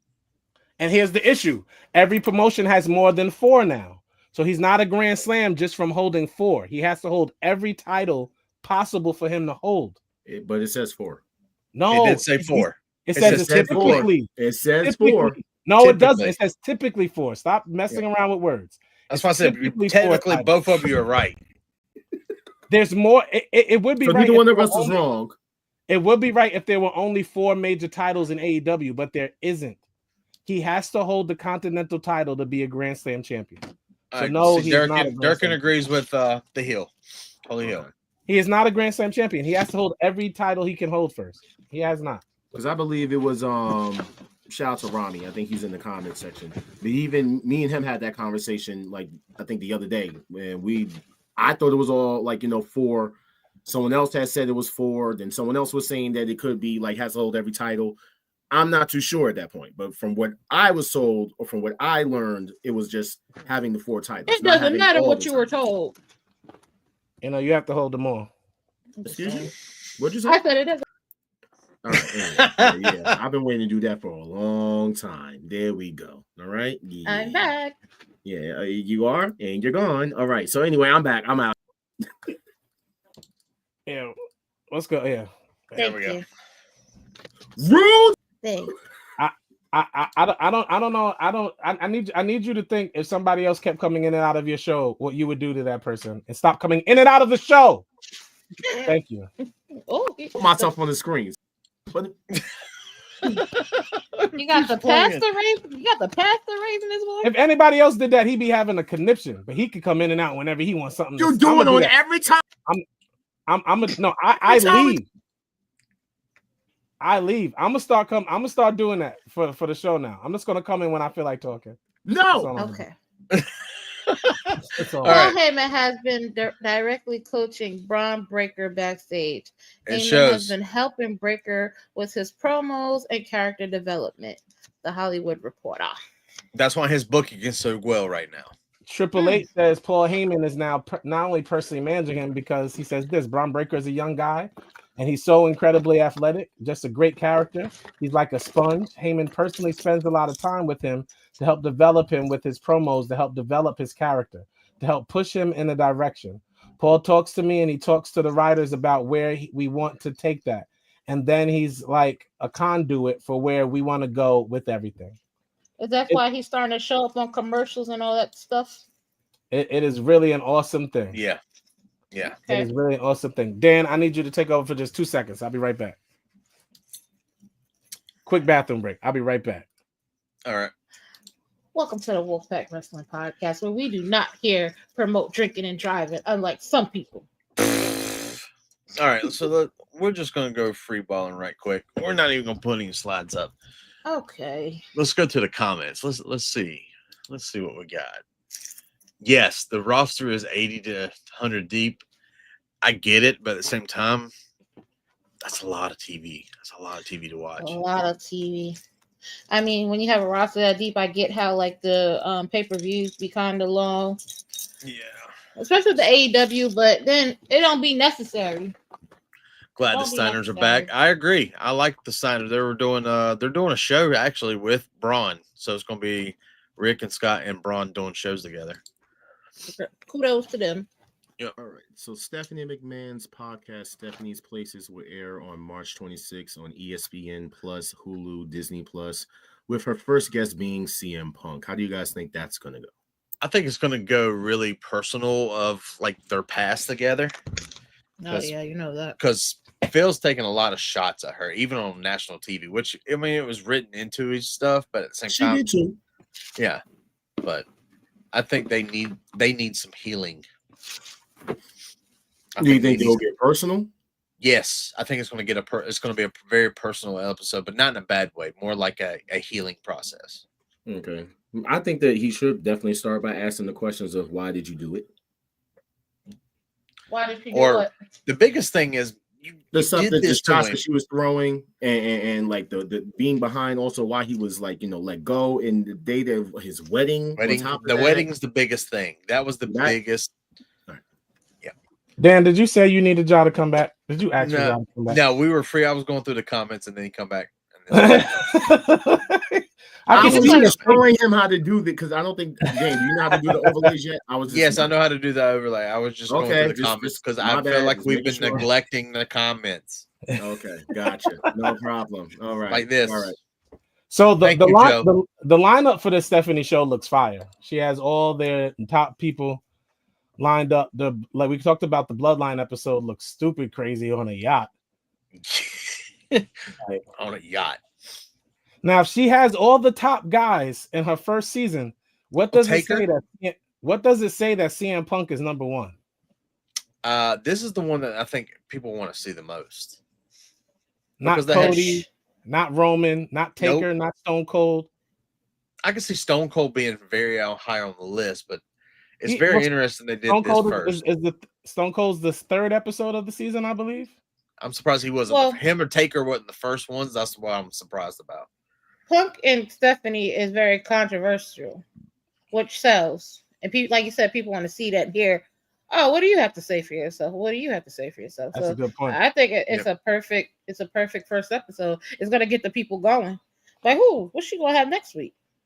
But they're gonna stir the pot next week. Yeah. Lex Luger, as many know. I am looking forward to this show, though. Are we looking forward to this show? I am. I like when WWE puts this kind of stuff out, like documentaries or these little series where it's not all about wrestling, but behind this, I love that kind of stuff. Yeah, I think Stephanie's places are going to be fine, especially because it seems like she's going to hold the interviews in places that I think it's like her yacht that she's having the Roman and them on, and like her apartment, her house. Like Stephanie probably has 100 places that she owns. Probably. Lex Luger is being inducted into the WWE Hall of Fame. He's able to stand up out of his wheelchair by himself. We've seen these videos recently. It's absolutely awesome to see. I think they're downplaying that too, though. Like they're upplaying it. No, I get you. No, but he was down for a long time, bro. Yes. And like if he walks in that ring, he's going to get a standing ovation. Like standing ovation. And Sting will most likely induct him into the Hall of Fame. And I love that. That's awesome. That's a beautiful thing. Beautiful thing. I absolutely love that. Congratulations, Lex Luger. So, if we're talking about WrestleMania in this dumb match that they always do, the Andre the Giant Memorial match, who's our Andre the Giant Memorial winner this year? Jimmy. I think they're going to give it to Otis. Carmelo. Oh no, that's the kiss of death. Jimmy, it's going to Jimmy. What do you mean? Bronson Reed run it and he had a push, like. Ron said Drew. Oh please no, Drew got too much going on for this. You're right, Ja. That's right. That is correct. Yeah, no one else bust Sting. 100% facts. So I'm interested to see who they throw under the bus for this match this year. But to my point, Bronson Reed got a push after this. Yeah. Yes, he did. He did. Well, I mean, Jimmy won it. It was a kind of a thing. Give it to Jimmy. Bobby Lashley was always fun. That's fun. Yeah. If Jimmy doesn't get a match, he's definitely winning this. Yeah. Give it to Jimmy. He's definitely winning that if he doesn't get a match. Bianca is undefeated at WrestleMania. She is. Yes, she is. Do we think she remains undefeated this year? No. Io's going to keep the belt unless Asuka coming back like I think she is. You really think Io's going to beat Bianca at WrestleMania? Oh, yeah. I can't honestly, I don't know if they're. It is so weird. The booking for this WrestleMania has been so like the driven. Like you don't know what's going to happen. You kind of feel like you do. It isn't concrete yet, but I still don't see Bianca losing. I think Bianca, to your point earlier, like how would you have Bianca using? You made all those wonderful points earlier. Bianca is the future of this company. They can't kill her streak at 5. No. She's not going to win. Like I like Bianca. Like I said, my point is Bianca is a better person than Mercedes Moné, but at the same time, Io's going to win. Just so you know, Bianca might not be the one to get pinned. No, but that's the thing. It's probably still going to be a 2-on-2 match. Let's not let the Rhea Ripley of it all confuse us. That's what Dan is speaking to. So even if it's just Io and Bianca, they're not going to let a 40-something-year-old Io beat a 20-something-year-old Bianca. This is what I was going to say right here. What Joe said. She's already started like that would be awesome. What I'm saying. Because she's not even 30 yet. They're going to let her win a lot of WrestleManias. What do you mean? Bianca's 35. Oh, she's 35 already? She looks 22. She's 35. She does look great. She was born the same year as my brother, 89. Congratulations, Bianca. Black don't crack. You heard? Mm-hmm. I got Bianca, though. I definitely got Bianca. I think no matter what the match is. I think they're going to let her do it. I think they're undertaking. I think they're giving her the Undertaker. She'll win about 15 of these things. That'd be awesome. That would be awesome. I don't see it, but we'll see what happens. So y'all both are going Bianca. I'm going. Oh yeah, 100%. Io Sky. The reviews are in for WWE 2K25. We'll ask Dan what his review is in a moment. He's been playing for a few days. I've been hearing bad things about it. I've been hearing good things about it. A couple of glitches I heard about that WWE fixed the very next day or like within 2 days. Some of them. I don't know. Loading screen issues I heard that were getting fixed and patches and things like that. Yeah, the lowest score it got was a 75. Got 100 from Gamers RD. It got even an 80 from XGN, and they're very difficult when it comes to grading. Yes. Is that my man in Ron's picture? I've been trying to see that. Yeah, it looks like it could be a created player on WWE 2K25. Yeah, standing on business. So altogether, it got an 84, which is amazing. Most people, it's a 4 out of 5, which is great for a WWE game. Mm-hmm. Dan, how do you feel? You've played it. I enjoyed it. I am enjoying it. I love the island. A lot of people are saying they don't like it. I enjoy it. I think it's nice. The only thing is it got patched yesterday, and I haven't played it yet. I couldn't load up My Rise. It wouldn't let me play My Rise. Okay. But the Bloodline Legacy, the Signature Series match, they are awesome. I loved it. They always do a good job with that. They recreated, the Roman Cody winning the belt at WrestleMania. Mm-hmm. They beat for beat recreated that with the John Cena, the Undertaker, and all that, and it looked phenomenal. I loved it. It's great graphics. Gameplay's been great. My only negative thing is there's a couple glitches online, and the My Rise. Now, and to be honest, that's why I never get 2K right away. I normally wait a month only because of the glitches, and that's what any sports game, by the way. It's not just WWE 2K. Yeah. But and also for me, the new Assassin's Creed comes out next week, and that's my favorite series. Especially because the Ragnarok one was so good that I feel like what they're doing. For anyone who doesn't know, Assassin's Creed is based in Japan this year, and there's 2 antagonists, a samurai and a ninja. So I will be playing Assassin's Creed next week for a while. It's going down. Gaming this year is going to go crazy because we actually are getting they're bringing out, you're getting a new Ninja Gaiden this year. I know Ninja Gaiden. I did hear that. Yes. Besides GTA coming out, Hogwarts Legacy 2 is dropping this year. And Quidditch is going to be in the new Hogwarts Legacy game, just in case you're wondering. So so it's not going to be a separate game. I am hyped. As a gamer, I am all the way locked in this year. Yeah. No question. So we gotta talk about this. See, I forgot there were big things to talk about. It wasn't a lot, but there were big things. Like this whole dumb thing. Jade Cargill and Shayna Baszler reportedly were involved in a backstage altercation. There was a confrontation that took place a few months ago between the Cargill injury involving Cargill and Baszler. It's been confirmed by a half a dozen people that it happened, but nobody went into details past Cargill had rubbed enough people in the Raw's women division the wrong way. For anybody wondering what happened before I even finished this. So if you remember the match, Shayna had Jade Cargill in a chokehold, and supposedly what everybody's confirming, but saying almost she deserved it because of what Jade was saying in the back, is Shayna put her in a real chokehold. And Jade tapped. Remember, we were all mad. We were like, Jade tapping when she ain't supposed to be tapping. Well, it's because she was actually being choked. So I don't know what she could have said backstage to provoke anyone, but regardless of what she said, to literally choke her in the ring is a whole nother thing for me. Yeah, so Shayna Baszler at that, because Baszler knows that she is a trained fighter, that she can easily hurt somebody. Being punished at the present moment, because that's what I think is happening. I feel like Shayna is, unfortunately, because of what she did, she's really being punished. Yeah. She should be, because that was insane. Like, if you have a problem with somebody, she used her words. You went in the ring and literally choked her. Yeah. It would be different if it happened backstage versus in the ring. Exactly. And you wanted to try and humiliate that girl in front of all them people, but on the process, you was fucking your own self up because you're playing with your job at this point.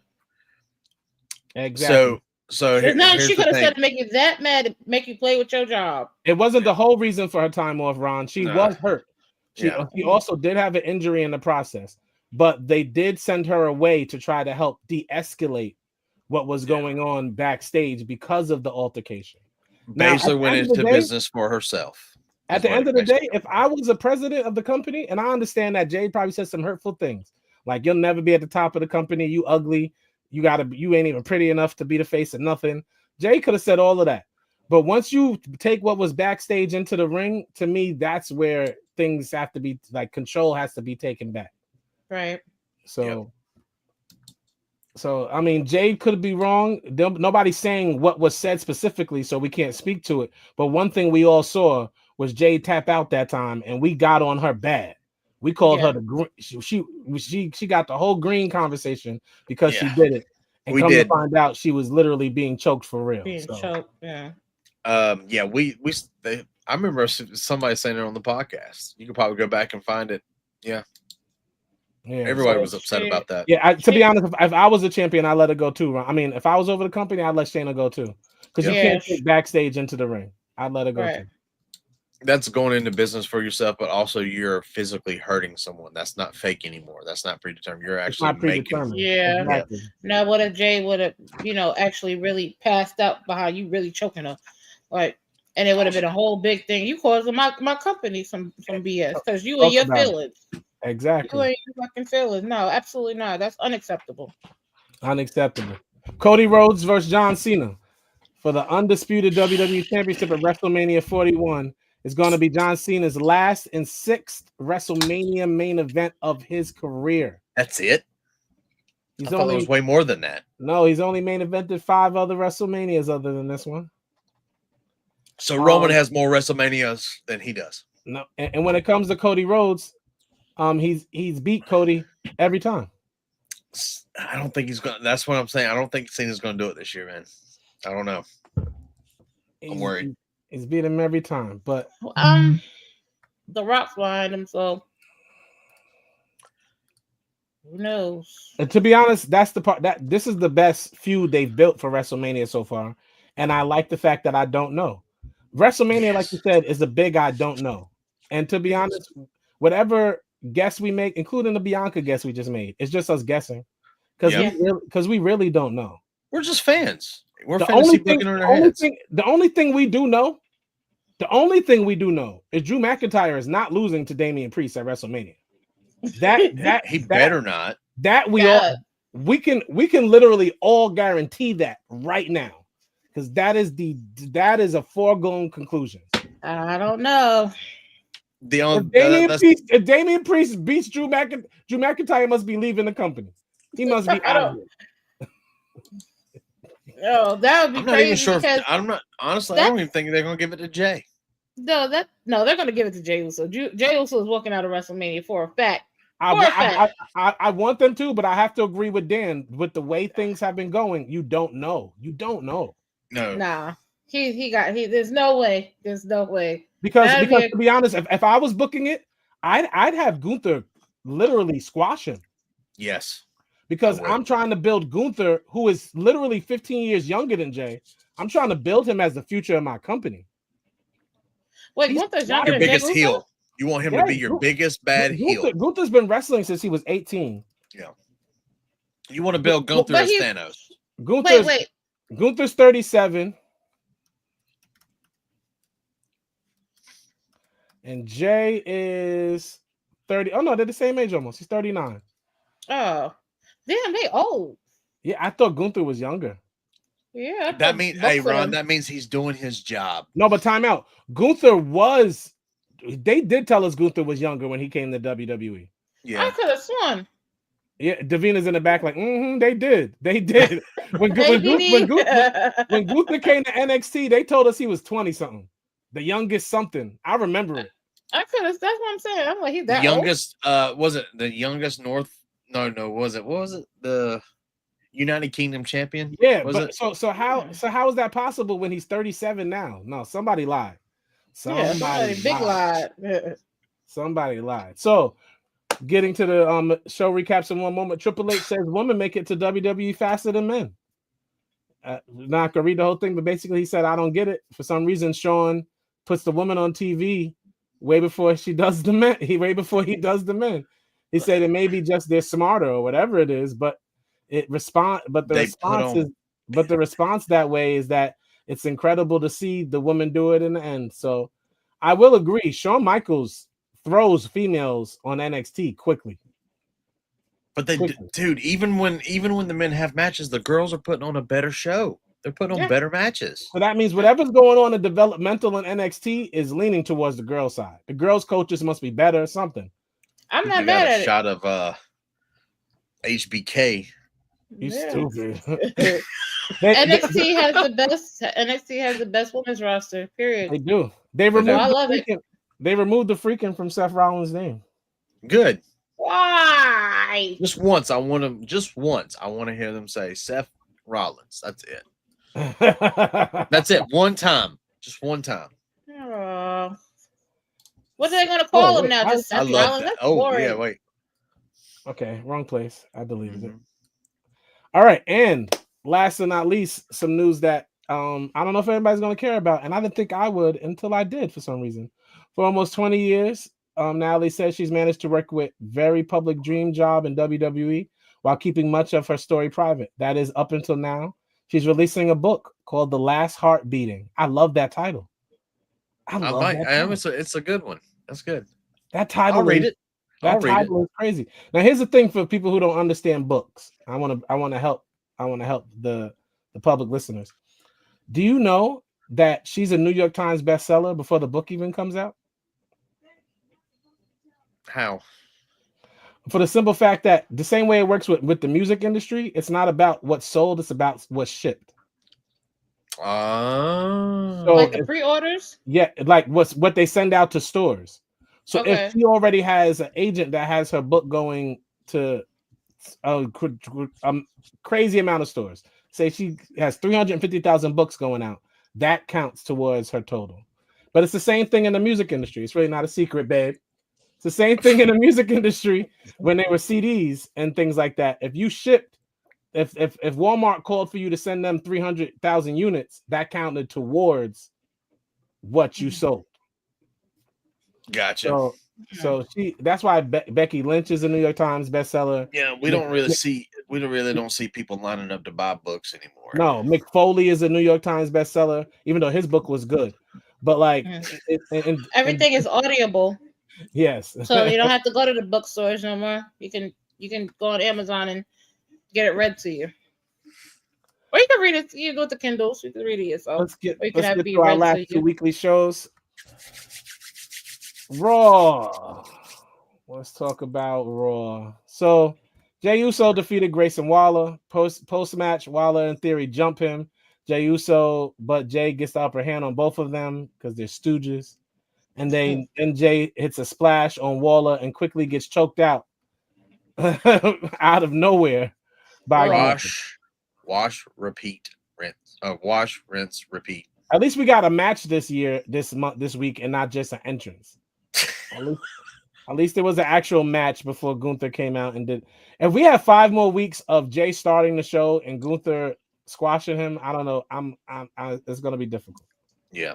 It's Netflix, WWE. I want you to know I can not watch and come back and watch. So watch yourself. Watch yourself. Chad Gable returned during Xavier Woods Dragon League. I love this. I don't think that was Chad Gable though. Oh, it was. Come on. Because the chin hair, the facial favorite hair thing. is not No, there. the favorite thing. Gracias instead of yeah or thank you. That's definitely Chad. So Chad Gable came back wearing a mask that I absolutely that y'all called. You said he was going to put on the American mask, and I get it, but I hate it. I love it. Here's why I hate it. Here's why I hate it, Ginger. And I know we don't talk politics, but right now Mexico isn't in the best light with America, and lucha is Mexican. Luchadors or a Mexican tradition. Why are you putting the American flag on a lucha mask? I don't like it. Well, Vince McMahon said it on his documentary on Netflix. Remember how he said they like to mix up controversial things that's going on right now? Look, that's part of it. For sure. If they would, they would reinstate Donald Trump into the Hall of Fame. They haven't done that. So yeah. That's true. Logan Paul comes out and gets into an argument with the comedian Andrew Schultz that nobody likes anyway. I don't know. Andrew Schultz is a heel by himself. Who cares that he beat up Andrew Schultz? I like Logan Paul. I'm talking about Andrew Schultz. Nobody likes him. Oh no, he's boring to me. He's not even funny. I don't think he's that funny. And he says a lot of things. He said something about black women last year that went crazy. He says a bunch of controversial stuff. It was crazy. Yeah. But that's what a comedian does. He runs with 50 Cent. Oh, okay. So Paul is going to beat down Schultz for saying nobody came to see Logan Paul. But AJ Styles runs out, makes the save. Styles attacks Logan and ends the segment with a phenomenal forearm. It's looking like AJ Styles versus Logan Paul at WrestleMania. Whoever wrote this is not smart because it's going to be a multi-man match. AJ Styles and Logan Paul will be in the Intercontinental Championship match. I know many people are going to probably think Logan Paul is going to win that match, but I think he will not. I think he will.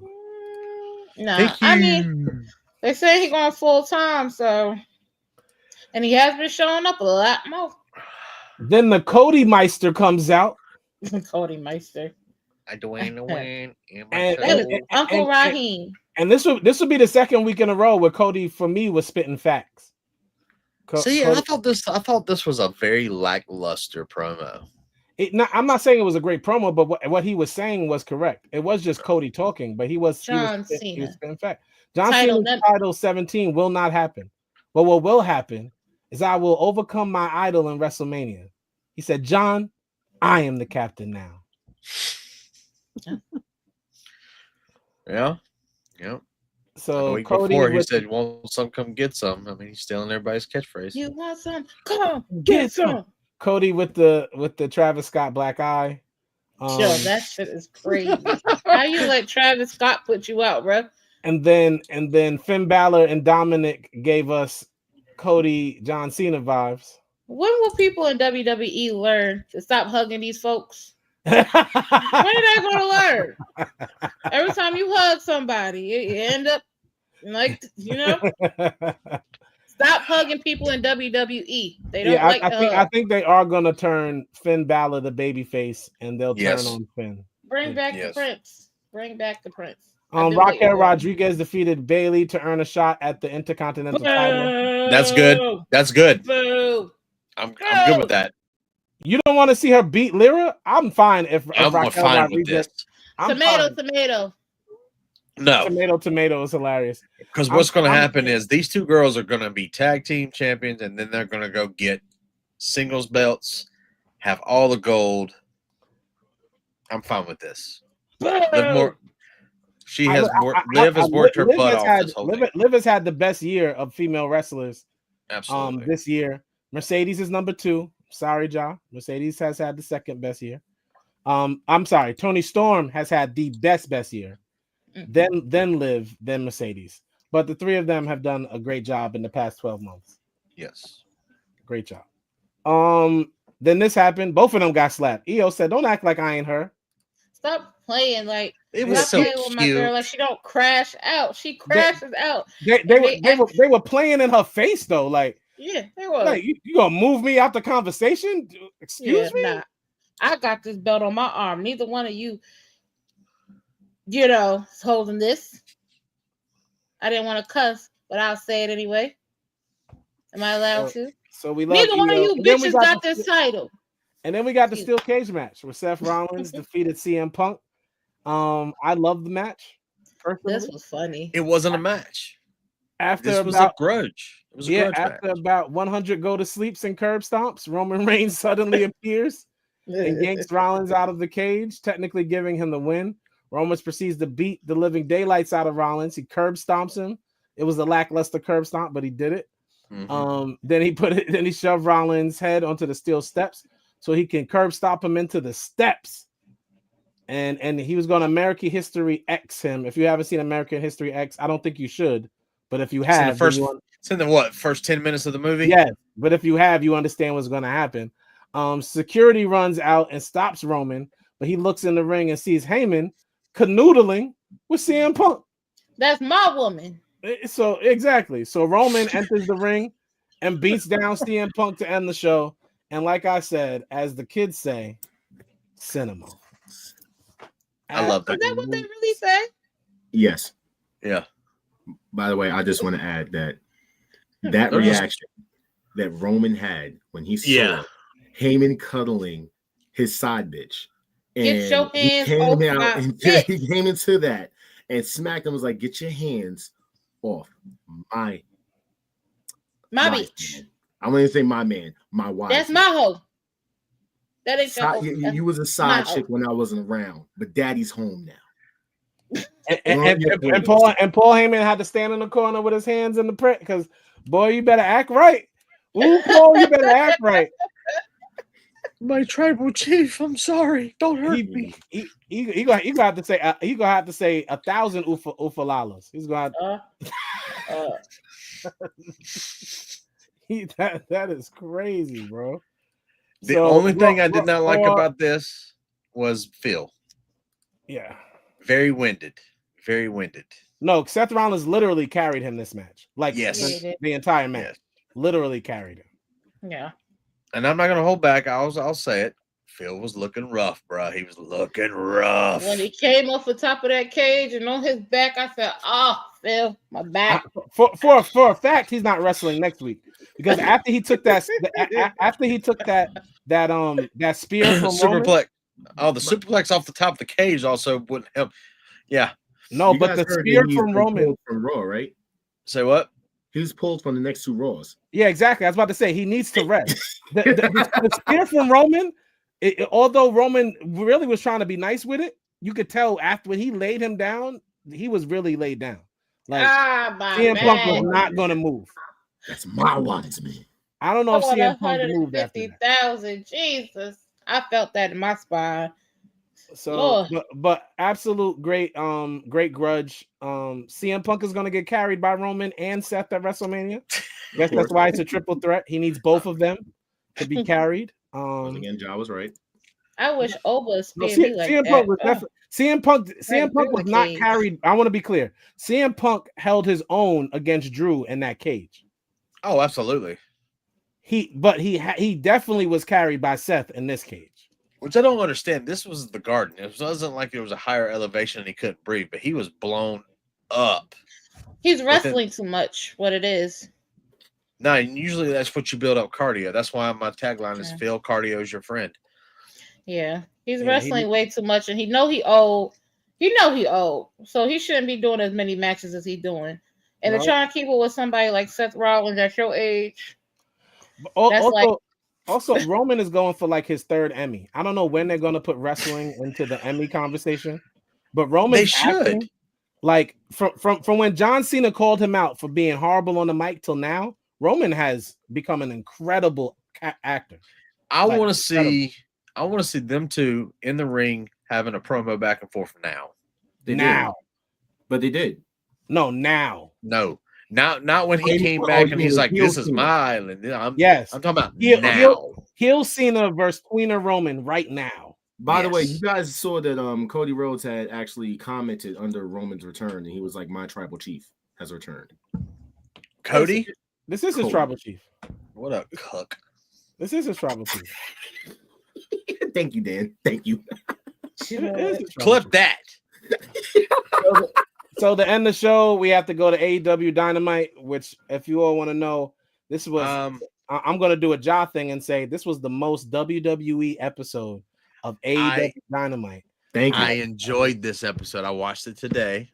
I enjoyed it. Stop it. It was so Speedball Mike Bailey's match. Yes. Even though it was against Beast Mortos, it was fire, bro. I saw MJF. I saw MJF 3 different times on my screen. What are we talking about right now? Well, he's your moneymaker. We were just talking last week that he's getting $15 million. He's got to get paid. No, okay. No. Let's get into it. You're right. Speedball came out and beat the Power Ranger villain. That happened. Power Ranger villain. I mean, no cap, he does kind of look like Goldar. He really does look like Goldar. Listen, I'll be waiting for Rita to try to make her monster grow every week. So I don't know what Beast Mortis is. This is not Lucha Underground. If this was Lucha Underground, I'd take it. Of course, Dan went and grabbed Beast Mortos. Yeah, there you go. There he is. There's Beast Mortis. If this was Lucha Underground, I'd accept Beast Mortis. I will not accept him as just no regular wrestling. I'm not doing it. So, but he is now All Elite. Speedball Mike Bailey is All Elite. And then we got our first MJF sighting of him being mad that he lost at Revolution and he punched the mirror. Now, I want everybody to pay attention to something. You see how white MJF is in this picture? Please remember this. I want everyone to please remember this. I want everybody to see how him and Dan are currently the same color. I want everybody to please remember this. Transparent. Why is Dan catching strays? What did Dan do? Just wait. Please remember that. So then we got another match that maybe only Ja cares about, where the Ops beat up some local talent. If it wasn't for Shibata, I wouldn't care at all. Will Ospreay calls his shot. Will Ospreay wants the main event of All In for the World Championship. Ospreay has officially entered the Owen Hart Cup. So I'm sure we'll probably get that eventually. I'm sure we'll probably see good old Will. Then nobody swings like Tony Storm. So ladies, put your keys in the bowl and let's get this orgy. Thank you. Started. Tony Storm has lost a part of her heart forever, but when she looks at the World Championship, she knows it is worth it. Tony has officially called out everyone in the AEW locker room. And then who do you think that comes out? And my baby. By the way, at this point, I think it's just mandatory. Tony Storm lays down with her feet and her butt up, like every AEW program. I feel like it's in her contract that she has to do this, so a picture circulates of her flesh just laying on something, because she does this every week at this point. We watch and we don't judge. Whatever. And then another thing that I think AEW thinks they're cooking with their women's division, so whatever. Mercedes Moné versus Billy Starks is set for next week. Yes. It's a dream come true for the young up-and-coming Starks, but this is crap, because like I want to say again, she faced Athena for 3 years and never beat her. 3 years. She just got there. Not even probably a year and a half ago. 17, 18, and 19. She was facing her on the Independence when she was 17. Billy Starks is still green and trash. Listen, and they keep giving Mercedes these random females to fight, and none of them are AEW. You, sir, have not been following it. That's the problem. See, I try to share it as much as possible, but you can only read what you choose to watch. So the fact that you have not been watching the exchange between these two. Now, granted, yes, I am one of those people that would love to see this happen on television and not the internet. However, we live in a digital age, and this is the things that we do. Hell, we were just talking about Naomi and her Twitter posts and stuff like that, right? Okay, boom. So here's the thing, though. Thanos' thing again? Yeah, I'll do it. Nobody cares. But you care, so I want you to. Okay. I care because I've been following it. I've been caring for it for a long time. Because you follow them on social media. Why do you follow Billy Starks on social media? She's like 19. So what? She's a wrestler. Billy Starks is 19. But she's young. She's really young. So then why do you follow women wrestlers on social media? For wrestling, John? On Twitter, yes. Okay. Because storylines play out online. That's why I follow like Drew McIntyre and all the stuff that he so says. do any of us believe that Ja follows women from women wrestling for wrestling? Wow. I'm not on the pedestal. I give that 3 sir. This is your show. You made yourself the big screen. You came back on the show. I flipped you back. All right. You know what? I see I'm not wanted. You know what? It's fine. It's okay.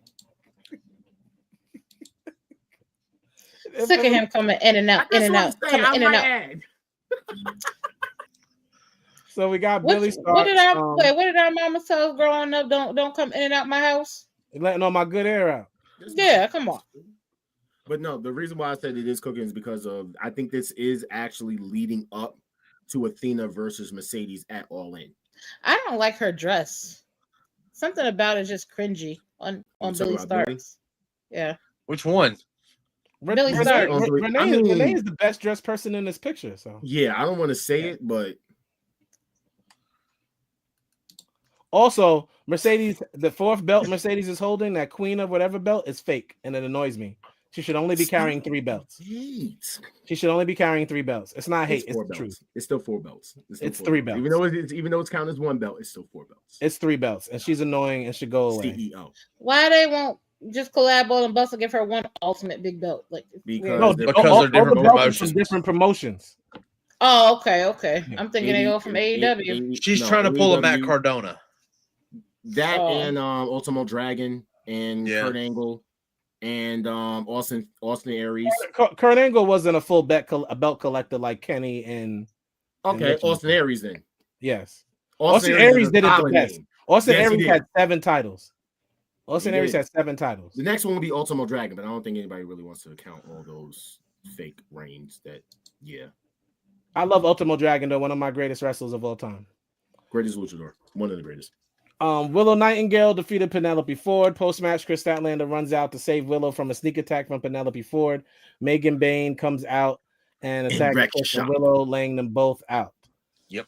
So they're trying to cook with the women's division. And then, of course, Kenny Omega can't believe he's a singles champion again, even though he probably asked for the title. Omega thinks, I want everybody to know how much of a Glazer Jai is for Dynamite and AEW, by the way, because he's here the whole time. And Kenny says that Konosuke was truly I'm not put up with your shit. I'm out. The Konosuke was truly an international champion, taking his belt around the world. Omega's glad to follow his lead, defending the belt against anyone, anywhere.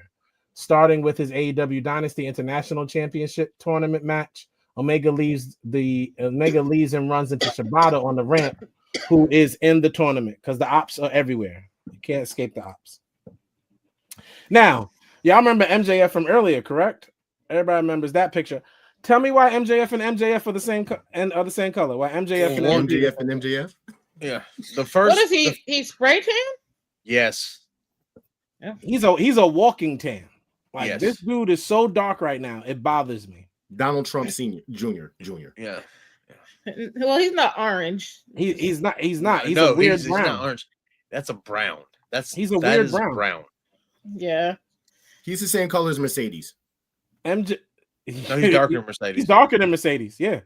So you're saying that he's like the Muppet from they be doing the drums? No, he's the same color as MVP. Him and MVP are the same color in this picture. MVP and MJF hug each other, and actually, MVP's lighter than him. Yeah, possibly.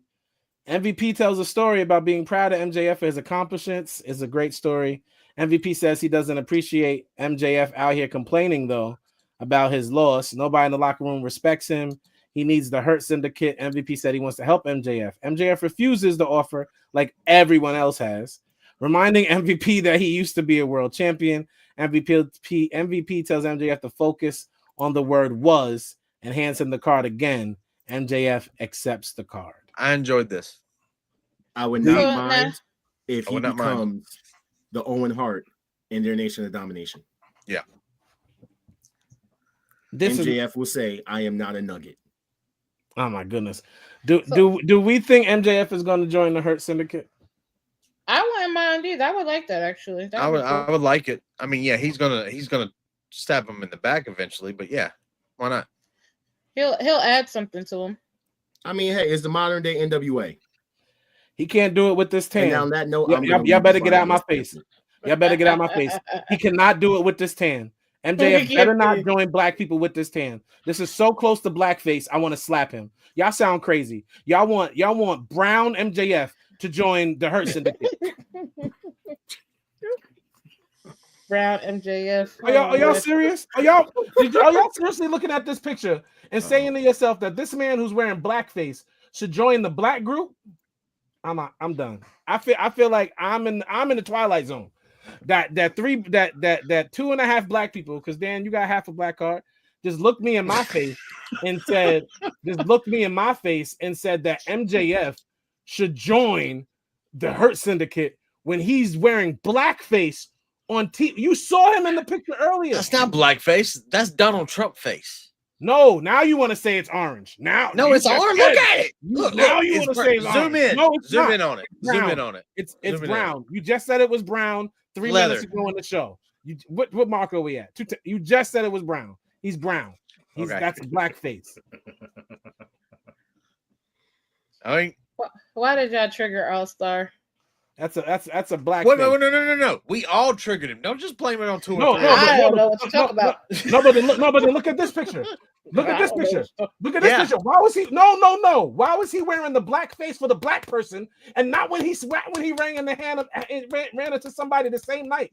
Don't switch the pictures. I'm not there yet. He is not as black as he was earlier. What happened? I was trying to go back to the picture with him. What happened first? Somebody had to slap the black out of this man. So this was later in the night. Hangman and MJF run into each other again. Hangman says at Revolution he saw MJF's mask slip off. Yeah, his black mask. MJF cares what the people think no matter what he says. MJF tells Hangman he saw his mask slip off as well. I don't know what kind of mask Hangman was wearing. He's not pretending to be black. No matter how much they cheer him, Hangman will never believe he's worth their love. MJF says Hangman is going to do what he does best. He'll climb the mountain, and just before he reaches the top, Hangman's self-doubt will crush him, and he will fall back down the mountain. While MJF will climb the mountain to become world champion over and over again, Hangman says they will see, and it appears that the rivals will go their separate ways for now, with less of a black face. You got to be kidding me. Max Caster thinks he's John Cena, gets laid out again, this time by Konosuke, who was mad. Nick Wayne finally stood up for himself against Christian. Then he got nose-to-nose berated by Christian, including his mother being told that, what you going to say? Because you'll be back working at Waffle House next Tuesday. And then she stepped away. So this a crack happening, but nobody is going to pull that too soon. I believe it's happening, but not too soon. Then we ended the night with Orange Cassidy defeating I was asleep. Yeah. I can't pronounce it right, and I don't want to be rude. He beat him for the win. Post-match, Mike Bailey comes out, and we know we're getting Mike Bailey, who is the Red Ranger, as he does the Hechicero. It's pronounced like because he's from Mexico. It's like Hechicero. Hechicero or Hechicero. It's weird. I don't want to say it. That's racist. I was trying. Hey, you made me do it. And next week we will be getting Jon Moxley versus Cope because I guess people care in a street fight again. Yep, and the winner will defend against Swerve Strickland at AEW's Dynamite. Ginger, to answer your question, because Tony Khan lets Jon Moxley, Dean Ambrose just book whatever he wants, and Adam Copeland. It's boring now. It's like, ugh. I think we all would agree with you. Final thought time. Ja definitely delayed tonight's show. I think we all know that, so let's not pretend like that didn't happen. That is not my final thought. Ginger, go ahead.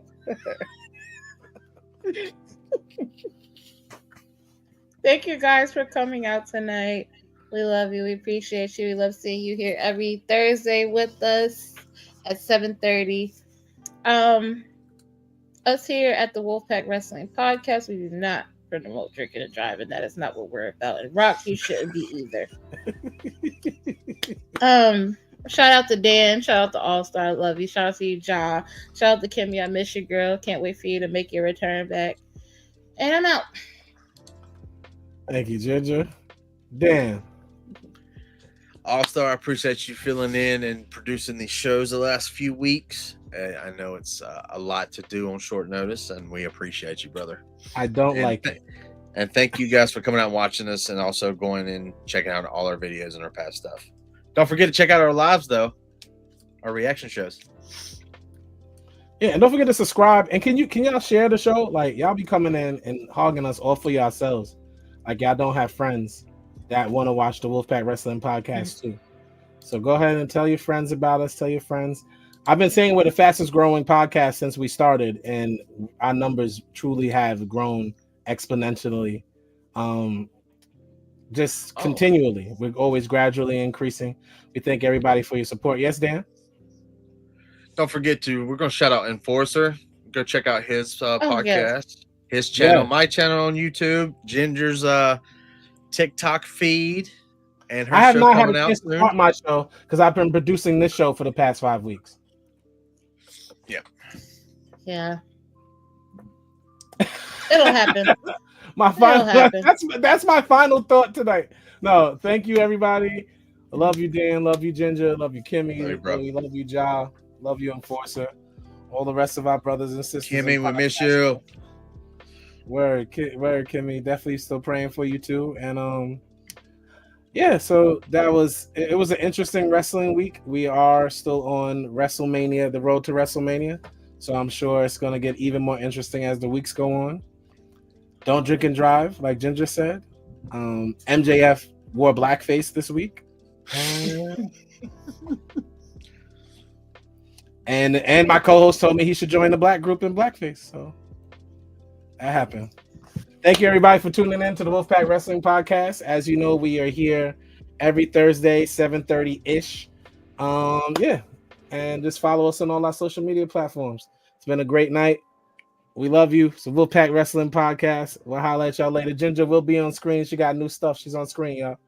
And we're out. Final countdown. Yeah, we got the crowd waiting. Every Thursday, 7:30-ish. And the show is stacked. Go and run and tell a friend we back. It's the Wolfpack.